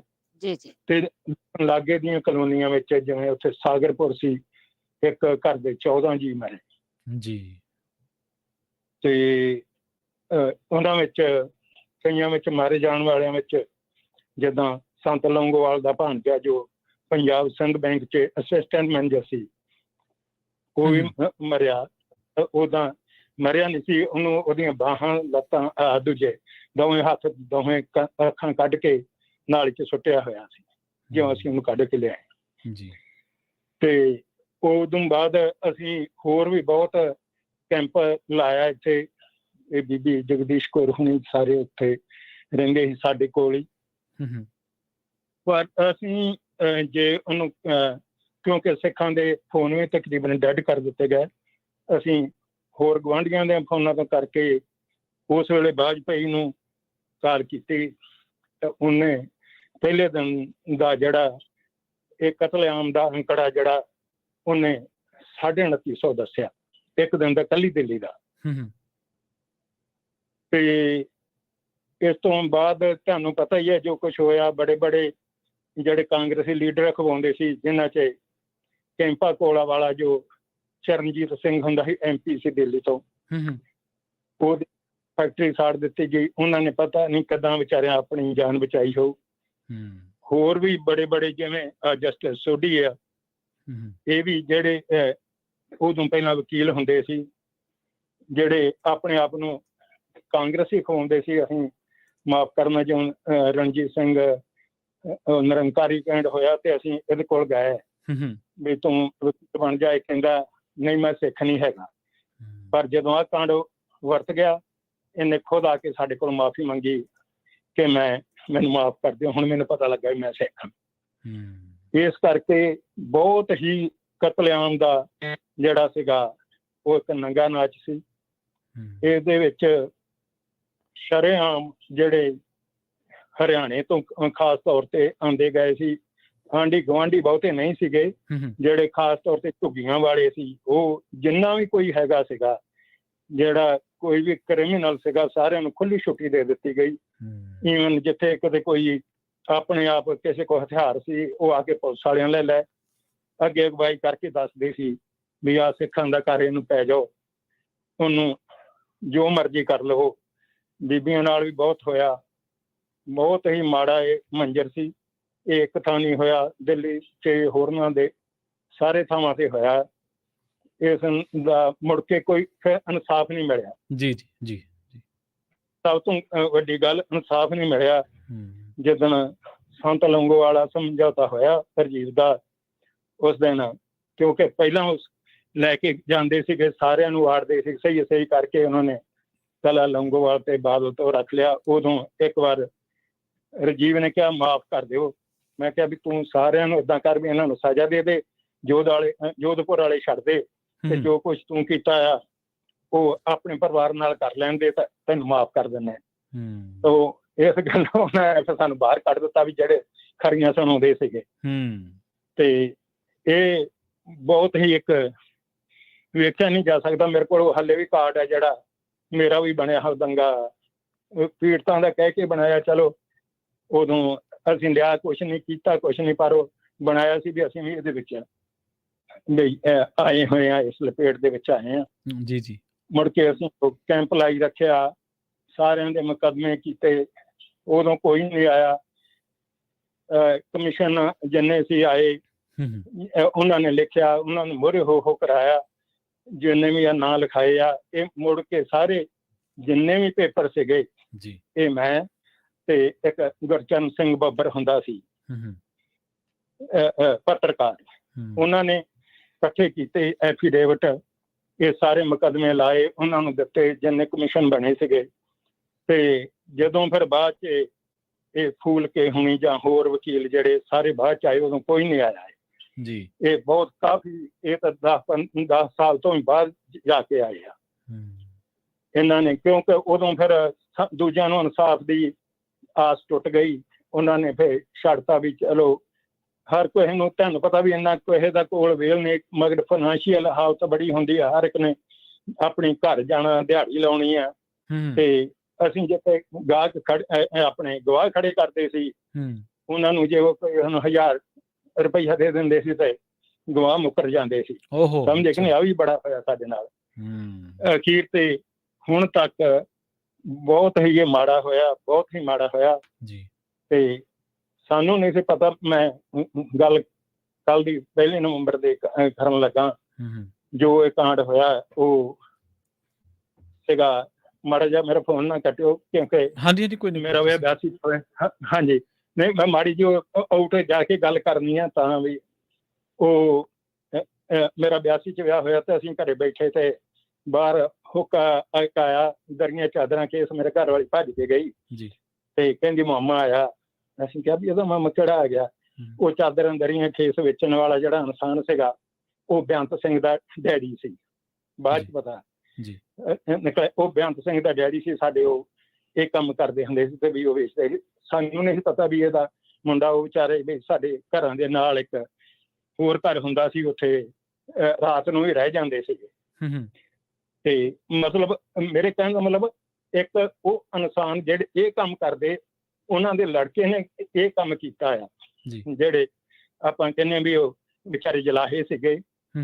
ਖਾਸ ਤੌਰ ਤੇ ਜਿੰਨਾ ਮੇਰੇ ਕੋਲ ਦਾਜ ਉਹਦੇ ਬਾਪ ਦੇ ਹੱਥਾਂ ਦਾ ਬਣਿਆ ਸੀਗਾ, ਹਲੇ ਵੀ ਉਹ ਖੇਸ ਪਏ ਹੈਗੇ ਜਿਹੜੇ ਉਹਨਾਂ ਦੇ ਹੱਥੋਂ ਲਏ ਆ। ਅੱਛਾ, ਉਹ ਬੁਣਦੇ ਸੀਗੇ। ਉਹਨਾਂ ਦਾ ਸੁਲਤਾਨਪੁਰ ਲੋਧੀ ਵਿੱਚ ਇੱਕ ਹੈਗਾ ਸੀਗਾ ਆਪਣਾ ਕਦਰ ਪੰਡਾ।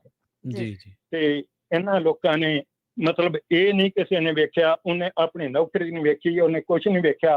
ਉਹਨੇ ਇਹ ਨਹੀਂ ਵੇਖਿਆ ਵੀ ਮੈਂ ਕਿੰਨਾ ਗਰੀਬ ਆ, ਮੇਰੇ ਮਾਂ ਪਿਓ ਕਿੰਨੇ ਗਰੀਬ ਆ, ਪਰ ਉਹਨੇ ਸਿੱਖ ਕੌਮ ਦੀ ਇੱਜ਼ਤ ਰੱਖੀ, ਆਨ ਰੱਖੀ, ਸ਼ਾਨ ਰੱਖੀ। ਉਹਨਾਂ ਸ਼ਹੀਦਾਂ ਨੂੰ ਸਦਾ ਸਦਾ ਪੜਨਾ। ਵਾਹਿਗੁਰੂ ਜੀ ਕਾ ਖਾਲਸਾ, ਵਾਹਿਗੁਰੂ ਜੀ ਕੀ ਫਤਿਹ। ਅਵਤਾਰ ਸਿੰਘ ਜੀ, ਅਵਤਾਰ ਸਿੰਘ ਜੀ। ਹਾਂਜੀ, ਸਤਿ ਸ਼੍ਰੀ ਅਕਾਲ ਜੀ। ਸਤਿ ਸ਼੍ਰੀ ਅਕਾਲ ਜੀ। ਹਾਂਜੀ, ਮੈਂ ਤੇ ਆਪਣਾ ਐਕਸਪੀਰੀਅੰਸ ਦੱਸਣਾ ਸੀ। ਜਦੋਂ 84 ਦੇ ਕਤਲੇਆਮ ਹੋਇਆ ਜੀ, ਉਦੋਂ 13 ਸਾਲ ਦਾ ਹੁੰਦਾ ਸੀ ਮੈਂ ਦਿੱਲੀ। ਜੀ, ਅਸੀਂ ਧਰਿਆ ਸੀ ਨਵੰਬਰ ਦੇ ਅੰਦਰ। ਜੀ ਤੇ ਜਿਹੜਾ ਪਹਿਲਾ ਬੰਦਾ ਕੁੱਟਿਆ ਗਿਆ ਨਾ ਦਿੱਲੀ ਦੇ ਅੰਦਰ ਸਫਦਰਜੰਗ ਹਸਪਤਾਲ ਦੇ ਬਾਹਰ, ਉਹ ਮੇਰਾ ਜੀਜਾ ਸੀ। ਅੱਛਾ। ਤੇ ਉਦੋਂ ਕੁੱਟ ਕੇ ਉਹਨਾਂ ਨੇ ਛੱਡਤਾ ਸੀ। ਉਦੋਂ ਪੱਗ ਪੁੱਗ ਲਾਹਤੇ ਸੀ ਤੇ ਉਹ ਭੱਜ ਕੇ ਕਿਸੇ ਕੋਈ ਫੋਰਨ ਕਾਂਸੂਲੇਟ ਹੁੰਦਾ ਸੀ, ਉਹਦੀ ਫਰੈਂਚ ਸੀ, ਉਹਦੇ ਘਰ ਵੜ ਗਏ। ਉਹਨੇ 2 ਦਿਨ ਰੱਖਿਆ ਸੀ ਆਪਣੇ ਕੋਲ। ਜੀ। ਤੇ ਮਤਲਬ ਕਿ ਆਪਾਂ ਜਿਹੜੀਆਂ ਕਹਿੰਦੇ ਨੇ ਭੁਲਾ ਲਓ, ਕਿਵੇਂ ਭੁਲਾ ਸਕਦੇ ਆ ਜੀ। ਮੇਰੇ ਮਾਮੇ ਦੇ ਮੁੰਡੇ ਨੂੰ ਕੁੱਟਿਆ ਸੀ ਜੀ ਫਰੀਦਾਬਾਦ। ਉਹਦੇ ਸਿਰ ਦੇ ਅੰਦਰ ਜਿਹੜਾ ਆਪਣਾ ਨਲਕਾ ਹੁੰਦਾ ਨਾ, ਇੱਕ ਭਾਰਾ ਹੈਂਡਲ ਜਿਹੜਾ ਹੁੰਦਾ, ਉਹਦੇ ਨਾਲ ਕੁੱਟਿਆ ਸੀ ਜੀ ਉਹਨੂੰ। ਉਹਦੇ ਸਿਰ 'ਚ ਟੋਏ ਪਏ ਸੀ, ਜਿਵੇਂ ਆਪਣੇ ਟੈਨਿਸ ਬਾਲ ਵਰਗੇ ਟੋਏ ਪਏ ਸੀ। ਬਚ ਗਏ ਸੀ ਕਿਉਂਕਿ ਰੱਬ ਦਾ ਨਾਮ ਬਹੁਤ ਲੈਂਦੇ। ਤੇ ਉਹ ਸੋਚ ਕੇ ਛੱਡ ਕੇ ਵੀ ਮਰ ਗਿਆ, ਮਗਰ ਬਚ ਗਏ। ਜਦੋਂ ਅਸੀਂ ਬਾਅਦ ਚੋਂ ਦੇਖਦੇ ਹੁੰਦੇ ਸੀ 13 ਸਾਲ ਦਾ ਹੁਣ ਟੀਨੇਜਰ ਦੇ ਅੰਦਰ ਜੋਸ਼ ਤੇ ਆਉਂਦਾ ਹੀ ਹੈ ਨਾ ਜੀ। ਹਾਂਜੀ ਹਾਂਜੀ। ਇਹੀ ਤਾਂ ਦਿਨ ਦੇਖੇ ਨੇ ਜੀ। ਹੁਣ ਤੇ ਅਸੀਂ ਇੱਥੇ ਆ ਗਏ ਹਾਂ। ਮਤਲਬ ਕਿ ਮਨ ਭਰ ਆਉਂਦਾ ਹੀ ਹਾਲੇ ਵੀ। ਹਾਂਜੀ ਹਾਂਜੀ, ਬਿਲਕੁਲ ਜੀ। ਜੀ ਅਵਤਾਰ ਸਿੰਘ ਜੀ, ਧੰਨਵਾਦ ਜੀ। ਹਾਂਜੀ, ਥੈਂਕ ਯੂ। ਦੇਖੋ, ਬਹੁਤ ਸਾਰੇ ਲੋਕਾਂ ਨਾਲ ਇਹ ਬਹੁਤਾ ਕੁਛ ਹੋਇਆ ਆ। ਬਹੁਤ ਸਾਰੇ ਲੋਕਾਂ ਨਾਲ ਕਈ ਗੱਲ ਕਰ ਸਕਦੇ, ਕਈ ਨਹੀਂ ਕਰ ਸਕਦੇ, ਕਈ ਇਮੋਸ਼ਨਲ ਹੋ ਜਾਂਦੇ ਆ। ਬਹੁਤ ਸਾਰੇ ਤਰਾਸਦੀ ਉਹਨਾਂ ਲੋਕਾਂ ਦੀ ਜੋ ਭੁਲਾਉਣ ਦੀ ਕੋਸ਼ਿਸ਼ ਕਰ ਰਹੇ ਆ। ਪਰ ਉਹ ਨਾਸੂਰ ਕਿੱਥੇ ਬੰਦੇ ਨੂੰ ਭੁੱਲਦੇ ਬਲਵਿੰਦਰ। ਹਾਂ, ਇਹ ਨਾ ਇਹ ਭੁੱਲਦੇ ਹੁੰਦੇ ਆ, ਨਾ ਭੁਲਾਉਣ ਦੀ ਤੁਸੀਂ ਕੋਸ਼ਿਸ਼ ਕਰੋ। ਇਹਨਾਂ ਚੀਜ਼ਾਂ ਨੂੰ ਯਾਦ ਹੀ ਰੱਖਣਾ ਚਾਹੀਦਾ। ਅੱਗੇ ਤੋਂ ਅੱਗੇ ਯਾਦ ਕਰਾਉਂਦੇ ਰਹੋ। ਜਿਉਂ-ਜਿਉਂ ਯਾਦ ਕਰਦੇ ਰਹੋਗੇ, ਕਰਾਉਂਦੇ ਰਹੋਗੇ ਤੇ ਅੱਗੇ ਤੋਂ ਇਹ ਕੰਮ ਕਰਨ ਲੱਗੇ ਲੋਕ ਸੋਚਣਗੇ ਕਿ ਭੁੱਲਦੇ ਨਹੀਂ, ਲੋਕ ਯਾਦ ਰੱਖਦੇ ਆ। ਸੋ ਇਸ ਤਰ੍ਹਾਂ ਜ਼ਰੂਰ ਕਰਿਆ ਕਰੋ। ਸਰਬਜੀਤ ਸਿੰਘ ਜੀ। ਸਰਬਜੀਤ ਜੀ। ਹਾਂਜੀ ਹਾਂਜੀ ਭੈਣ ਜੀ, ਵਾਹਿਗੁਰੂ ਜੀ ਕਾ ਖਾਲਸਾ, ਵਾਹਿਗੁਰੂ ਜੀ ਕੀ ਫਤਿਹ ਜੀ। ਪਹਿਲਾਂ ਤਾਂ ਤੁਹਾਡਾ ਬਹੁਤ ਬਹੁਤ ਸਮੁੱਚੀ ਟੀਮ ਦਾ ਬਹੁਤ ਬਹੁਤ ਧੰਨਵਾਦ ਜੀ। ਤੁਸੀਂ ਸਾਰੇ ਪ੍ਰੋਗਰਾਮਾਂ ਨੂੰ ਬੜੇ ਸੁਚੱਜੇ ਢੰਗ ਨਾਲ ਪੇਸ਼ ਕਰਦੇ ਜੀ। ਧੰਨਵਾਦ। ਬਾਕੀ ਜੀ ਕੌਮ ਦੇ ਸਾਰੇ ਹੀ ਸ਼ਹੀਦਾਂ ਨੂੰ ਬਹੁਤ ਕੋਟ ਪ੍ਰਣਾਮ ਜੀ। ਚਾਹੇ ਉਹ ਦਿੱਲੀ ਸੀ, ਚਾਹੇ ਪੰਜਾਬ ਸੀ ਜੀ। ਤੇ ਜੋ ਘਾਣ ਸਿੱਖ ਕੌਮ ਦਾ ਕੀਤਾ ਗਿਆ ਸਰਕਾਰਾਂ ਵੱਲੋਂ, ਉਹ ਸਾਰਿਆਂ ਨੂੰ ਹੁਣ ਸਾਹਮਣੇ ਹੀ ਹੈ ਜੀ। ਹੁਣ ਬਾਕੀ ਰਹੀ ਇਨਸਾਫ ਦੀ ਗੱਲ ਜੀ, ਇਨਸਾਫ ਨਹੀਂ ਮਿਲਦਾ ਸਿੱਖਾਂ ਨੂੰ, ਕਿਉਂ ਸਿੱਖ ਚਾਹੇ ਸਰਕਾਰ ਕੋਈ ਵੀ ਆ ਜਾਵੇ, ਸਿੱਖ ਉਹਨਾਂ ਨੂੰ ਉਹਨਾਂ ਦੀਆਂ ਅੱਖਾਂ 'ਚ ਰੜਕਦਾ ਹੈ ਜੀ। ਬਸ ਉਹ ਇਹ ਜਰ ਨਹੀਂ ਸਕਦੇ ਵੀ ਸਿੱਖ ਕੌਮ ਸਾਨੂੰ ਪੁੱਛਦੀ ਆ, ਜਵਾਬ ਮੰਗਦੀ ਆ। ਪੰਜਾਬ ਤਾਂ ਹੀ ਬੋਲੂਗਾ ਜੇ ਪੰਜਾਬੀਆਂ ਨੂੰ ਕੁਛ ਮਿਲੂਗਾ ਜੀ। ਤੇ ਪੰਜਾਬ ਦਾ ਬੋਲਣ ਜੋਗਾ ਛੱਡਿਆ ਹੀ ਨਹੀਂ। ਚਾਹੇ ਕੋਈ ਵੀ ਧਿਰ ਆ, ਚਾਹੇ ਹੁਣ ਨਵੀਂ ਧਿਰ ਆਈ ਹੋਈ ਆ, ਉਹਨੇ ਵੀ ਕੁਛ ਨਹੀਂ ਸਾਡੇ ਲਈ ਕੀਤਾ। ਇਸ ਕਰਕੇ ਤੁਹਾਡਾ ਬਹੁਤ ਬਹੁਤ ਧੰਨਵਾਦ ਜੀ। ਤੇ ਕੌਮ ਦੇ ਮਹਾਨ ਸ਼ਹੀਦਾਂ ਨੂੰ ਕੋਟ ਪ੍ਰਣਾਮ ਜੀ ਭੈਣ ਜੀ। ਵਾਹਿਗੁਰੂ ਜੀ ਕਾ ਖਾਲਸਾ ਖਾਲਸਾ ਵਾਹਿਗੁਰੂ ਜੀ ਕੀ ਵਾਹਿਗੁਰੂ ਜੀ ਫਤਿਹ ਜੀ। ਥੈਂਕ ਯੂ ਜੀ, ਬਹੁਤ ਧੰਨਵਾਦ ਹੈ। ਤੇ ਪ੍ਰਵੀਨ ਜੀ, ਗੱਲ ਜੀ। ਹੈਗੀ ਆ ਵੀ ਨਾ ਭੁੱਲੋ, ਨਾ ਬਿਲਕੁਲ ਭੁੱਲਣ ਦਿਓ। ਜੀ। ਕਿਉਂਕਿ ਜਿੱਥੇ ਕੁਝ ਵੀ ਨਹੀਂ ਤੁਸੀਂ ਕਰ ਸਕਦੇ, ਐਟਲੀਸਟ ਯਾਦ ਤੇ ਰੱਖ ਸਕਦੇ ਹਾਂ, ਆਪਣੀਆਂ ਆਉਣ ਲੱਗੀਆਂ ਪੀੜ੍ਹੀਆਂ ਨੂੰ ਤਾਂ ਦੱਸ ਸਕਦੇ ਹਾਂ ਕਿ ਇਸ ਤਰ੍ਹਾਂ ਦੇ ਜ਼ੁਲਮ ਹੋਏ ਸੀਗੇ ਸਾਡੇ ਤੇ। ਜੀ ਬਿਲਕੁਲ, ਬਿਲਕੁਲ। ਜ਼ੁਲਮਾਂ ਨੂੰ ਜਿਹੜੀਆਂ ਕੌਮਾਂ ਭੁੱਲ ਜਾਂਦੀਆਂ, ਉਹ ਕੌਮਾਂ ਇਤਿਹਾਸ ਦੇ ਵਿੱਚੋਂ ਵੀ ਹੌਲੀ-ਹੌਲੀ ਖੁਰਚ ਦਿੱਤੀਆਂ ਜਾਂਦੀਆਂ ਤੇ ਉਹ ਕੌਮਾਂ ਦਾ ਭ ਭਵਿੱਖ ਵੀ ਕੁਛ ਨਹੀਂ ਹੁੰਦਾ। ਕੋਈ ਜੀ। ਏਡਾ ਜ਼ਿਆਦਾ ਉਜਲ ਭਵਿੱਖ ਨਹੀਂ ਹੁੰਦਾ। ਪਰ ਜਿਹੜੀਆਂ ਕੌਮਾਂ ਆਪਣੇ ਤੇ ਹੋਏ ਜ਼ੁਲਮਾਂ ਨੂੰ ਯਾਦ ਰੱਖਦੀਆਂ ਨੇ, ਉਹ ਕੌਮਾਂ ਨਾ ਸਿਰਫ ਉਹਨਾਂ ਇਤਿਹਾਸ ਦੇ ਵਿੱਚ ਜਾ ਕੇ ਉਹਨਾਂ ਇਤਿਹਾਸ ਦੇ ਵਰਕਿਆਂ ਨੂੰ ਠੀਕ ਕਰਦੀਆਂ ਨੇ, ਬਲਕਿ ਉਹਨਾਂ ਦਾ ਜਿਹੜਾ ਭਵਿੱਖ ਹੁੰਦਾ ਉਹ ਵੀ ਸੁਨਹਿਰੇ ਇੱਕ ਦੌਰ ਦੇ ਵਿੱਚੋਂ ਲੰਘਣਾ ਸੁਭਾਵਿਕ ਹੋ ਜਾਂਦਾ। ਕਿਉਂਕਿ ਉਹਨਾਂ ਨੂੰ ਪਤਾ ਲੱਗ ਜਾਂਦਾ ਹੈ, ਇੱਕ ਚੇਤ ਜਾਂ ਅਚੇਤ ਮਨ ਦੇ ਵਿੱਚ ਉਹਨਾਂ ਦੇ ਮਨਾਂ ਦੇ ਵਿੱਚ ਇਹ ਗੱਲ ਆ ਜਾਂਦੀ ਹੈ ਕਿ ਅਸੀਂ ਕਿਹੜੀ ਧਿਰ ਤੋਂ ਬਚਣਾ ਤੇ ਕਿੱਥੇ ਅਸੀਂ ਵਿਕਟਮ ਹੈ ਤੇ ਕਿੱਥੇ ਅਸੀਂ ਹਮਲਾਵਰ ਹੈ। ਸੋ ਇਹ ਜਾਣਨਾ ਬੇਹੱਦ ਜ਼ਰੂਰੀ ਹੈ। ਬੇਸ਼ੱਕ ਅੱਜ ਅਸੀਂ ਕਹਿ ਦਿੰਦੇ ਹਾਂ ਕਿ 40 ਸਾਲਾਂ ਬਾਅਦ ਕਿਸੇ ਨੂੰ ਇਨਸਾਫ ਮਿਲਿਆ, ਕਿਸੇ ਨੂੰ 39 ਸਾਲਾਂ ਬਾਅਦ, ਕਿਸੇ ਨੂੰ ਨਹੀਂ ਮਿਲਿਆ ਹਾਲੇ ਤੱਕ 4 ਦਹਾਕਿਆਂ ਬਾਅਦ ਵੀ। ਪਰ ਘੱਟੋ ਘੱਟ ਲੋਕਾਂ ਨੇ ਨਿਸ਼ਾਨਦੇਹੀ ਤਾਂ ਕੀਤੀ ਨਾ ਕਿ ਬਈ ਸਾਡੇ ਕਾਤਲ ਕੌਣ ਨੇ, ਕਿਹੜੇ ਲੋਕਾਂ ਨੇ ਜੀ। ਸਾਨੂੰ ਸਾਡੇ ਆਪਦਿਆਂ ਨੂੰ ਸਾੜਿਆ, ਉਹਨਾਂ ਨੂੰ ਗੁਰਦੁਆਰਿਆਂ ਦੇ ਵਿੱਚ ਹਮਲੇ ਹੋਏ। ਇਹ ਇਸੇ ਦਬਾਅ ਦੇ ਕਰਕੇ ਟਾਈਟਲਰ ਤੇ ਜਿਹੜਾ ਦੂਜਾ ਸੱਜਣ ਕੁਮਾਰ ਹੈ, ਇਹਨਾਂ ਦੋਵਾਂ ਦੀਆਂ ਜਿਹੜੀਆਂ ਟਿਕਟਾਂ ਸੀ ਕਾਂਗਰਸ ਨੂੰ ਕੱਟਣੀਆਂ ਪਈਆਂ ਸੀ 2009 ਦੇ ਵਿੱਚ। ਜੀ। ਸੋ ਇਹ ਲੋਕਾਂ ਦਾ ਦਬਾਅ ਹੈ ਤੇ ਜੇਕਰ ਲੋਕ ਦਬਾਅ ਪਾਉਣ ਤਾਂ ਤੁਸੀਂ ਕੀ ਇਹ ਸਮਝਦੇ ਨਹੀਂ ਕਿ ਆਉਣ ਵਾਲੇ ਸਮੇਂ ਦੇ ਵਿੱਚ ਜੇਕਰ ਅਸੀਂ ਸੰਗਠਿਤ ਹੋਈਏ, ਅਸੀਂ ਇਕੱਠੇ ਹੋਈਏ ਕਿ ਸਾਨੂੰ ਇਹ ਪਤਾ ਵੀ ਲੱਗੇ ਕਿ ਯਾਰ ਵਾਕਈ ਇਹ ਲੋਕ ਜਿਹੜੇ ਨੇ ਉਹ ਸਲਾਖਾਂ ਦੇ ਪਿੱਛੇ ਨੇ, ਜਾਂ ਵਾਕਈ ਜਿਹੜੇ ਲੋਕ ਨੇ, ਜਾਂ ਵਾਕਈ ਇਹ ਨਿਜ਼ਾਮ ਕਿਸੇ ਦਿਨ ਨੂੰ ਇਹ ਮਹਿਸੂਸ ਕਰੂਗਾ ਕਿ ਇਹ ਸਿੱਖਾਂ ਦੇ ਨਾਲ ਧੱਕਾ ਹੋਇਆ ਸੀ, ਧੱਕਾ ਹੀ ਨਹੀਂ ਜ਼ਬਰ ਹੋਇਆ ਸੀ, ਜ਼ੁਲਮ ਹੋਇਆ ਸੀ। ਜੀ। ਜੀ। ਜੀ। ਜ਼ੁਲਮ ਵੀ ਇਹੋ ਜਿਹਾ ਹੋਇਆ ਸੀ ਜਿਹੜਾ ਭੁਲਾਉਣ ਯੋਗ ਜਿਹੜਾ ਨਹੀਂ ਹੈਗਾ, ਭੁੱਲਣਯੋਗ ਨਹੀਂ ਹੈ। ਬਿਲਕੁਲ ਬਹੁਤ ਜ਼ਿਆਦਾ ਹੋਇਆ ਸੀਗਾ। ਜਿਨ੍ਹਾਂ ਲੋਕਾਂ ਦੇ ਨਾਲ ਹੋਇਆ, ਉਹ ਉਹਨਾਂ ਨੂੰ ਪੁੱਛਿਆ ਜਾਣਗੇ ਕਿ ਉਹਨਾਂ ਦੇ ਨਾਲ ਕੀ ਕੁਛ ਹੋਇਆ ਸੀਗਾ। ਜੀ। ਜੀ। ਸਾਡੇ ਵਰਗੇ ਹੁਣ ਜਦੋਂ ਇੱਥੇ ਬੈਠ ਕੇ ਵੀ ਗੱਲ ਕਰਦੇ ਆ, ਜਿਨ੍ਹਾਂ ਦੇ ਨਾਲ ਹੋਇਆ ਵੀ ਨਹੀਂ, ਤੇ ਲੂ ਕੰਢੇ ਖੜੇ ਹੋ ਜਾਂਦੇ ਆ ਕਹਾਣੀਆਂ ਸੁਣ ਸੁਣ ਕੇ। ਜੀ। ਜੀ। ਤੁਸੀਂ ਕਿੰਨੀਆਂ ਕਹਾਣੀਆਂ ਦੱਸੀਆਂ, ਹੂੰ। ਸਵੇਰੇ ਵੀ ਦੱਸੀਆਂ ਜੀ। ਕਿ ਜੀ। ਕਿੰਨਾ ਕੁਛ ਲੋਕਾਂ ਦੇ ਨਾਲ ਹੋਇਆ। ਕੁਛ ਕੋਈ ਟਾਮਾ ਬਾਹਰ ਆਉਂਦਾ ਆ, ਹਾਂਜੀ। ਬਹੁਤ ਸਾਰੇ ਲੋਕ ਹੈ ਨਾ ਉਹ ਬਾਹਰ ਨਹੀਂ ਆਉਂਦੇ ਹੈਗੇ, ਹੂੰ। ਕੋਈ ਆਉਂਦੇ ਆ। ਆਪਾਂ ਨਾਲ ਹਰਪਾਲ ਸਿੰਘ ਜੀ ਜੁੜੇ ਨੇ। ਹਰਪਾਲ ਜੀ, ਹਰਪਾਲ ਹਾਂਜੀ, ਸਤਿ ਸ਼੍ਰੀ ਅਕਾਲ ਜੀ। ਸਤਿ ਸ਼੍ਰੀ ਅਕਾਲ ਜੀ। ਸਾਨੂੰ 39 ਸਾਲ ਹੋ ਗਏ ਜੀ ਇਨਸਾਫ ਮੰਗਦੇ ਆ, ਇਨਸਾਫ ਮਿਲਿਆ ਨਹੀਂ ਸਾਨੂੰ, ਹਨਾ। ਜੀ। ਜੀ। ਜੀ। ਤੇ ਹੁਣ ਮੰਗਿਆ ਇੰਨੀ ਦੇਰ ਨਹੀਂ ਮਿਲ ਸਕਿਆ, ਤੇ ਹੁਣ ਜਿਹੜੀ ਚੀਜ਼ ਮੰਗਿਆ ਨਾ ਮਿਲੇ ਨਾ, ਉਹਨੂੰ ਖੋਹ ਲੈਣਾ ਚਾਹੀਦਾ। ਅਸੀਂ ਆਪਣਾ ਹੱਕ ਮੰਗ ਰਹੇ ਹਾਂ, ਨਾ ਕਿ ਭਿੱਖ ਮੰਗ ਰਹੇ ਹਾਂ ਉਹਨਾਂ ਕੋਲੋਂ। ਜੀ। ਗਦਰੀ ਬਾਬੇ ਵੀ ਨਿਕਲੇ ਸੀਗੇ ਇੱਥੋਂ ਜਾਣ ਵਾਸਤੇ, ਤਿਆਰ ਹੋਏ ਸੀਗੇ ਇੰਡੀਆ ਨੂੰ ਆਜ਼ਾਦ ਕਰਾਉਣ ਲਈ। ਇਹ ਕੋਈ ਬੜੀ ਵੱਡੀ ਗੱਲ ਨਹੀਂ ਹੈ। ਸਾਨੂੰ 1 ਸਾਲ ਦਾ ਹੋਰ ਅਲਟੀਮੇਟਮ ਦੇ ਦੇਣਾ ਚਾਹੀਦਾ ਉਹਨਾਂ ਨੂੰ ਕਿ 40 ਸਾਲਾਂ ਤੱਕ ਤੁਸੀਂ ਫੈਸਲਾ ਨਹੀਂ ਕਰਦੇ ਤੇ ਸਾਡੇ ਇੱਥੋਂ ਬੰਦੇ ਤਿਆਰ ਹੋ ਜਾਣੇ ਕਿ ਬਾਦੀ ਚਲਾ ਕਿਉਂ ਵਲੰਟੀਅਰਲੀ ਇੱਥੇ ਬੰਦੇ ਨਿਕਲ ਜਾਣਗੇ। ਇਹ ਗੱਲ ਯਾਦ ਰੱਖਣ ਉਹ ਵੀ ਇੰਡੀਆ ਗੌਰਮੈਂਟ ਵਾਲੇ ਕਿ ਬਈ ਅਗਰ ਉਹ ਨਹੀਂ ਕਰ ਸਕਦੇ ਆ ਤੇ ਆਪਣੇ ਹੱਥ ਖੜੇ ਕਰ ਦੇਣ, ਫਿਰ ਅਸੀਂ ਜਾਣੀਏ ਜਾਂ ਉਹ ਜਾਣੇ ਜਿਹਨਾਂ ਨਾਲ ਲੋਕਾਂ ਨੇ ਇਹਨੇ ਕੀਤਾ ਹੋਇਆ। ਬਸ ਇੰਨੀ ਗੱਲ ਕਰਨੀ ਸੀ। ਖਾਲਸਾ ਵਾਹਿਗੁਰੂ ਵਾਹਿਗੁਰੂ ਜੀ ਕੀ ਫਤਿਹ ਜੀ। ਦੇਖੋ, ਆਜ਼ਾਦ ਤਾਂ ਇੱਥੋਂ ਜਾ ਕੇ ਹੀ ਕਰਾਇਆ ਸੀਗਾ ਉਹ ਦੇਸ਼। ਉਹਨਾਂ ਨੇ ਕੋਈ ਨੱਚ ਗਾ ਕੇ ਨਹੀਂ, ਆਪਣੀਆਂ ਜਾਨਾਂ ਹੂਲ ਕੇ ਆਪਣਾ ਜਿਹੜਾ ਨਾ ਉਸ ਦੇਸ਼ ਨੂੰ ਆਜ਼ਾਦ ਕਰਾਇਆ ਸੀ। ਆਜ਼ਾਦੀ, ਪਰ ਆਜ਼ਾਦੀ ਵਿੱਚ ਉਦੋਂ ਇਹ ਨਹੀਂ ਸੀ ਪਤਾ ਲੋਕਾਂ ਨੂੰ ਕਿ ਇਹ ਸਾਡੇ ਤੇ ਭਾਰੀ ਪੈ ਜਾਣੀ ਹੈ, ਜੀ। ਸਾਡੀ ਜਾਨ ਦਾ ਖੌਅ ਬਣ ਜਾਣਾ ਹੈ। ਜੀ। ਜੀ। ਜੀ। ਬਿਲਕੁਲ। ਜਿਨ੍ਹਾਂ ਨੇ ਆਜ਼ਾਦ ਕਰਾਇਆ, ਬਾਅਦ ਦੇ ਵਿੱਚ ਉਹਨਾਂ ਨੇ ਇੱਕ ਟਿੱਪਣੀ ਕੀਤੀ ਸੀ ਬਾਬਾ ਸੋਹਣ ਸਿੰਘ ਭਕਨਾ ਜੀ, ਜਿਹੜੇ ਗਦਰੀ ਬਾਬੇ ਸਨ। ਉਹਨਾਂ ਨੇ ਇੱਥੋਂ ਪਹਿਲਾਂ ਤਾਂ ਉਹ ਫਾਊਂਡਰ ਮੈਂਬਰਾਂ ਦੇ ਵਿੱਚੋਂ ਸੀ, ਗਦਰ ਪਾਰਟੀ ਦੇ, ਗਦਰ ਲਹਿਰ ਦੇ ਵਿੱਚੋਂ, ਜਿਨ੍ਹਾਂ ਨੇ ਇੱਥੋਂ ਸਟੈਬਲਿਸ਼ ਕੀਤੀ। ਉਸ ਤੋਂ ਬਾਅਦ ਗੁਰਦੁਆਰਾ ਸਾਹਿਬ ਦੇ ਵਿੱਚੋਂ ਸਾਰਾ ਇਹ ਚੱਲਿਆ ਤੇ ਬਰਕਲੇ ਦੇ ਵਿਦਿਆਰਥੀਆਂ ਵਾਸਤੇ ਉਹਨਾਂ ਨੇ ਸਕਾਲਰਸ਼ਿਪ ਰੱਖੀ ਸੀ। ਜਦੋਂ ਦੇਸ਼ ਆਜ਼ਾਦ ਹੋਇਆ ਤੇ ਉਹਨਾਂ ਨੂੰ ਕੈਦ ਹੋ ਗਈ ਤੇ ਉਹ ਸਰੀਰਕ ਸਮਰੱਥਾ, ਕਿਉਂਕਿ ਬਜ਼ੁਰਗ ਬਹੁਤ ਹੋ ਗਏ ਸਨ, 98 ਸਾਲ ਦੀ ਉਮਰ ਦੇ ਵਿੱਚ ਉਹਨਾਂ ਨੇ ਆਪਣੇ ਪ੍ਰਾਣ ਤਿਆਗੇ ਨੇ, ਇਸ ਫਾਨੀ ਸੰਸਾਰ ਨੂੰ ਅਲਵਿਦਾ ਕਿਹਾ। ਤੇ ਜਦੋਂ ਉਹਨਾਂ ਨੂੰ ਜੇਲ੍ਹ ਦੇ ਵਿੱਚੋਂ ਰਿਹਾ ਕੀਤਾ ਗਿਆ, ਜਦੋਂ ਨਹਿਰੂ ਨੂੰ ਪਤਾ ਲੱਗਿਆ ਕਿ ਇਹ ਤਾਂ ਬੰਦੇ ਆਜ਼ਾਦੀ ਘੁਲੱਟ ਗਏ ਬੰਦੇ ਨੇ ਤੇ ਇਹਨਾਂ ਨੂੰ ਜੇਲ੍ਹ ਦੇ ਵਿੱਚ ਰੱਖਿਆ ਹੋਇਆ, ਚਲੋ ਸਰਕਾਰ ਦੇ ਕਰਕੇ ਜਾਂ ਕਿਵੇਂ ਵੀ ਕਰਕੇ ਉਹ ਬਾਹਰ ਆਏ। ਜਦੋਂ ਬਾਹਰ ਉਹਨਾਂ ਨੂੰ ਕਿਸੇ ਨੇ ਪੁੱਛਿਆ ਕਿ ਬਾਬਾ ਜੀ ਤੁਹਾਡੇ ਕੁੱਬ ਕਿਵੇਂ ਪੈ ਗਿਆ, ਉਹ ਕਹਿੰਦੇ ਕੁੱਬ ਮੇਰੇ ਫਰੰਗੀਆਂ ਨੇ ਨਹੀਂ ਪਾਇਆ, ਮੈਂ ਫਰੰਗੀਆਂ ਦੇ ਨਾਲ ਲੜਦਾ ਰਿਹਾ ਆਪਣੀ ਜਵਾਨੀ ਤੋਂ ਲੈ ਕੇ ਬੁਢਾਪੇ ਤੀਕਰ, ਪਰ ਇਹ ਕੁੱਬ ਮੇਰੇ ਆਪਣਿਆਂ ਨੇ ਪਾਇਆ।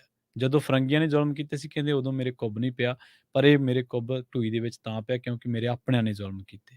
ਸੋ ਉਹਨਾਂ ਦੀ ਇਹ ਛੋਟੀ ਜਿਹੀ ਇੱਕ ਕੁਛ ਕੁ ਵਾਕ ਦੀ ਗੱਲ ਆ, ਜਿਹੜੀ ਕਿ ਉਸ ਸਮੇਂ ਉਹਨਾਂ ਨੇ ਮਹਿਸੂਸ ਕੀਤੀ ਸੀ ਤੇ ਉਹਨਾਂ ਦੇ ਨਾਲ ਜੋ ਹੋਈ, ਜੋ ਵਾਪਰੀ, ਉਹਨਾਂ ਨੇ ਫਿਰ ਜਦੋਂ ਲੋਕਾਂ ਨੂੰ ਦੱਸਿਆ ਤਾਂ ਲੋਕਾਂ ਕੋਲੇ ਜਾਂ ਇਸ ਸਿਸਟਮ ਕੋਲੇ ਸ਼ਰਮਸਾਰ ਹੋਣ ਤੋਂ ਇਲਾਵਾ ਹੋਰ ਕੋਈ ਚਾਰਾ ਨਹੀਂ ਸੀ।